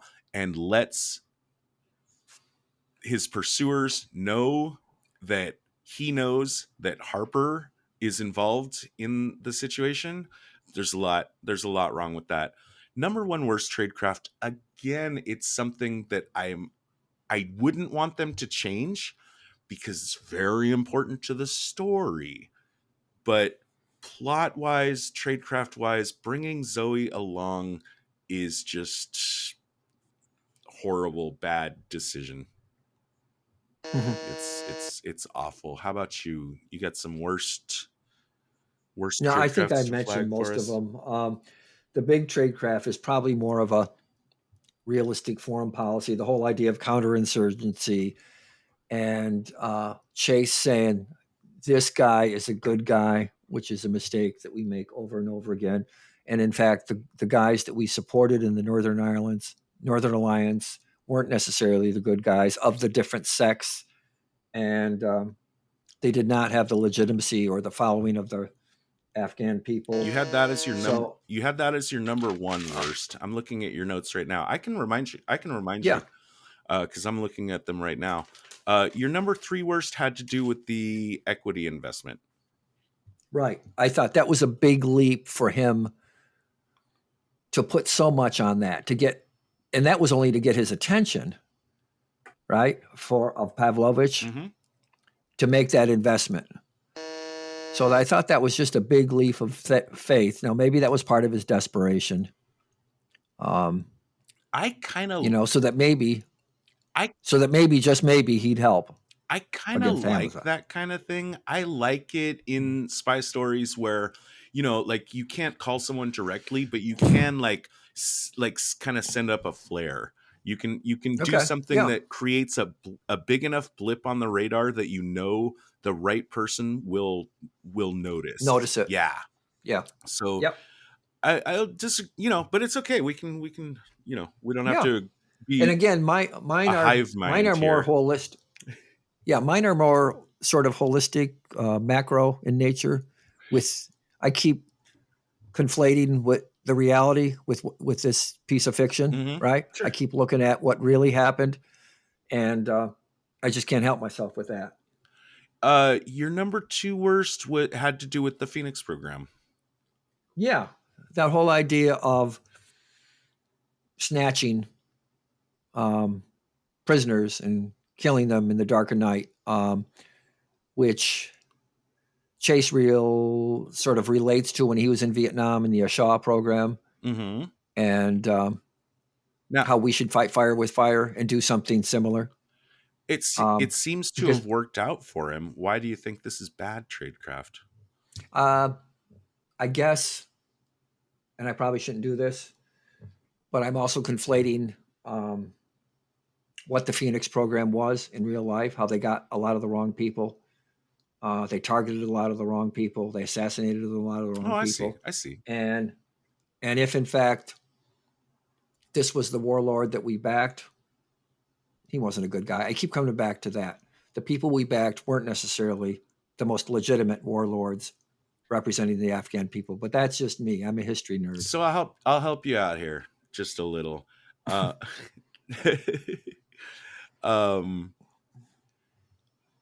In your shoes, if that was my worst tradecraft, I would explain it like, okay, yeah, it works out. What Chase does works out in this story, but the reality of it was so much different that I call it bad tradecraft. Yeah, that's where I'm so at. that to reflect it as something like positive and that could work, even though it does work in the story, like in reality, we knew that it was horrible. And I keep doing that. I keep thinking about the history, and I get away from that. Whether it's the Phoenix program or the SAM missiles, right, or the Northern Alliance that I keep talking about, which was the Hamzads we supported for a while. That's how I look at that through this. I look at this show. I look at this fictional story, and maybe I shouldn't be as much through what really happened. Well, I think whatever you want to bring to the show, I want to have. I'm definitely enjoying doing this with you. Over to our best tradecraft. Dementia. We talked about a little, like that situation. You mentioned that guy, teased around and played with the concept in the books that the Slow Horses is based on. I loved seeing it addressed here, and the way that Chase might just be on like hyper edge. I mean, he's been hiding out for like 40 years, 30 years, jumping at shadows, and because he's seen someone succumb to dementia, he has to ask himself, am I really seeing what I'm seeing? And going and getting that cognitive test, I'm giving that some good tradecraft. My number 2 and number 1, they're kind of similar. They're just based on characters' plans. Harper's plan to achieve his win condition of making Chase go away forever, and the way he lays it out to Chase in their phone call in the car is really good. But number 1 best, 100%, goes to Angela. Again, Alia Shawkat ruling the day. When she correctly has figured out enough about Harper's motivations and his win condition to be able to help him get his objective done by putting him in a situation where he sees it's kind of like, okay, so my number 2, what I just said is like, you only have 2 choices here where that Harper gave to Chase. Like basically Angela is doing the same thing to him in this situation. Like the only way you can get what you want is to get me what I want. I love it. Yeah. What were your best? My number 1 is classic psyops, right? The whole idea of creating a legend, right? Which is psyops. they didn't have to create one. They had one with Baba Korkor, the beast who ate everything, right? Yeah. Who was Chase, unlike ghost legends that don't exist, that still are effective, like a la Kaiser Soze. So the whole psyops, right, of creating a legend, which is a big part of intelligence, usually they're fake, right? Usually they don't exist. This time they had a real one. Right. To me, that was huge. I like it. And that's real. That's real tradecraft, because psyops is a huge part of intelligence work, especially in foreign countries. Do you think he was authorized to do that shit? No, he wasn't authorized to. That's why they got in trouble, right? We never quite find out what the parameters of his mission Well, were. and then there's we just then there's- know how far he overstepped them. But then there's black operations too that are kind of official, but they're not playing by the rules too. So yeah, I thought that was a great example of creating a legend through psyops, but it was a real one. All right, your best number 2. Strings up the tin can tripwire in his house. You know, primitive but effective. I like it. Your best number 3. Right. The delivery of the M21 sniper rifles, which, as I said, may be a stand-in for the SAM surface-to-air missiles, for the yet to come Stinger missiles, that would, in fact, here I go again, tip the balance in favor of the Mujahideen against the rifles. Now, maybe in this story, it's going to be the M21 sniper rifles that tip the balance. I'm always curious. I get so little feedback from our listeners. Do you understand why I chose park benches as the symbol of our rating of how accurate the tradecraft is? I'm going to pick slow horses, right? Because that's where Lamb and Lady Di have their meetings. Sure. Right? About, you really want to go there? Because if you do, this is what I'm going to do to you. And this is where he tells Lady Di that he has all this shit on her, and which keeps him alive and going, and that she knows not to mess with him. So most of those big decisions are done on park benches. Spies love them. Spies love to meet on park benches. That might become less and less true as cell phones, in further infect and become embedded in our culture. Like, why would you do that when you could use some kind of dead drop or something? But it's right. They usually pass things to each other too on park benches, right? It's classic. If it's not a dead drop. And here, okay, now we met on the star rating. We're both of 4. On the park bench rating, we have to meet. We have to negotiate this out a little. So I'm just going to put out my opening bid. You tell me if you can bring it up or down. For me, out of 1 to 5, I'm going to go with a 3.5. Well, first of all, tell me what park bench looks for. How accurate is the tradecraft? 3 Days of the Condor, 3.5. Sound about 5. You think 3 days 5. is a 5? That is the most. And I'll tell you why. Okay. That predicted Iran freaking Contra. Okay. When Ali, that's why it's one of my favorite movies of all time. When Ali North sat there at that Iran Contra hearings and said, I told the director, I think it would be neat to have an organization within the CIA. I thought, holy shit, that is what 3 Days of the Condor was all about. And the conversation that Cliff Robertson has with Robert Redford, okay? When Robert Redford says, about all these games, these playing with Max von Sydow and all these contingency plans and, shutting down things and killing that person and playing all this, Redford says, why don't you ask them, meaning the American people? And Cliff Roberts said, they're not going to want to be asked when they run out of food, when they run out of fuel. In other words, we need to keep playing these games as ruthless as they are, because they're not going to want to know. They're not going to want to know why. They're just going to want food. They're going to want water. They're going to want fuel. which is what. So that movie was so far ahead of its time. So you think it was so far ahead? Okay, much more. I'd give it a 5. I'd give it a freaking 5 because it was.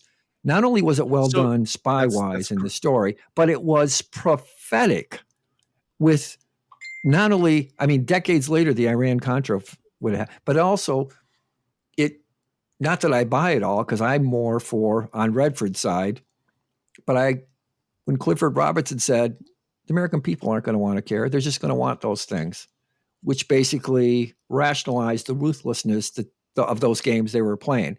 I don't think anything beats that. I give it a 5. Spy Game is another movie we gave a 3.5. Do you think I can't remember that one. What was that? That's fine. I got it. Oh, that's I saw it, but I can't remember. That one is Robert Redford and Brad Pitt. Oh yeah. Yeah, I can't remember it enough to don't worry about it. To rate it. Yeah. Samurai Spy, I'm sure you haven't seen. No one has. Everyone should. It's a pretty good movie. The Good Shepherd. We give a 3.5 too. I'm not sure. The Departed, Scorsese film. Well, I guess spy within the police department.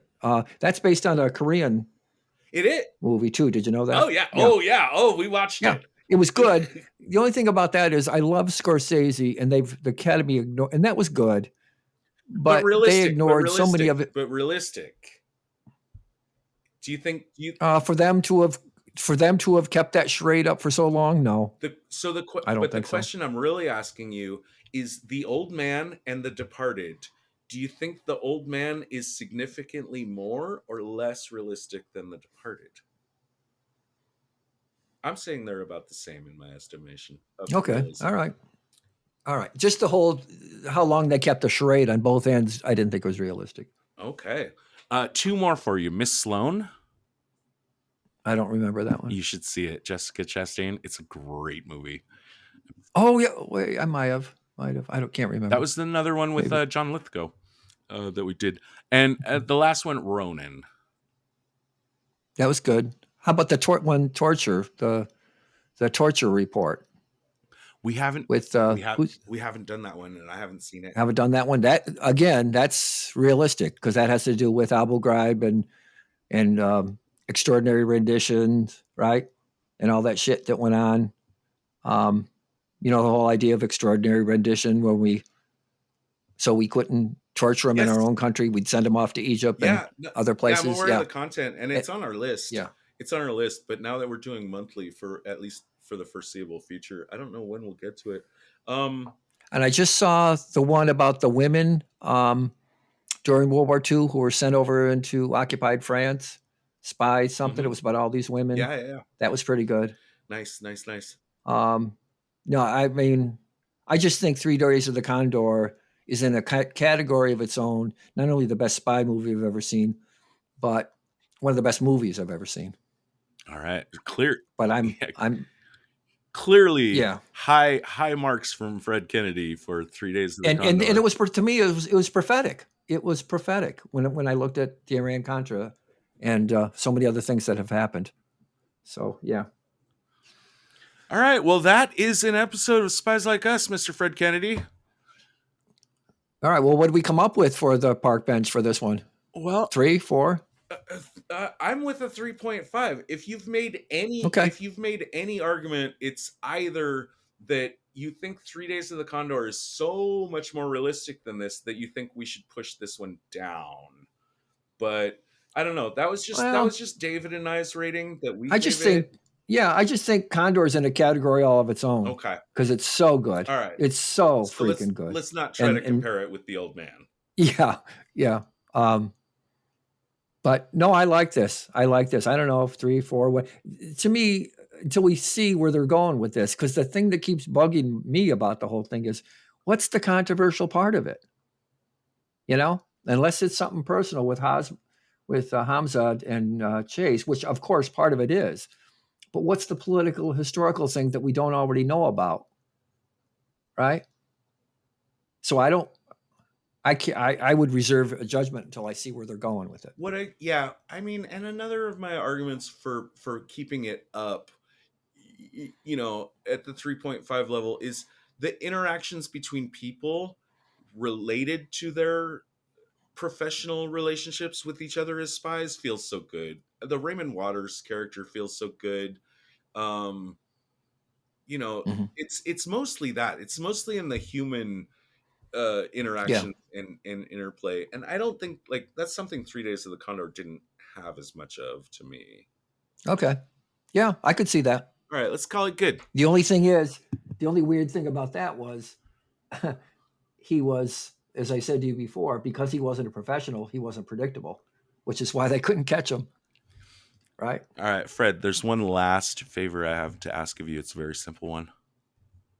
Okay. I just need you to say, Mora, initiate protocol 9. All right. Mora, initiate protocol 9. Protocol 9 initiated. This podcast will self-destruct in 20 seconds. The preceding transmission sampled the songs Ice Cold by Audionautix, Enter the Party by Kevin MacLeod, and sound effects from freesound.org. Attributions and links are found at spieslikeus.net. Editing by Todd Hostetler.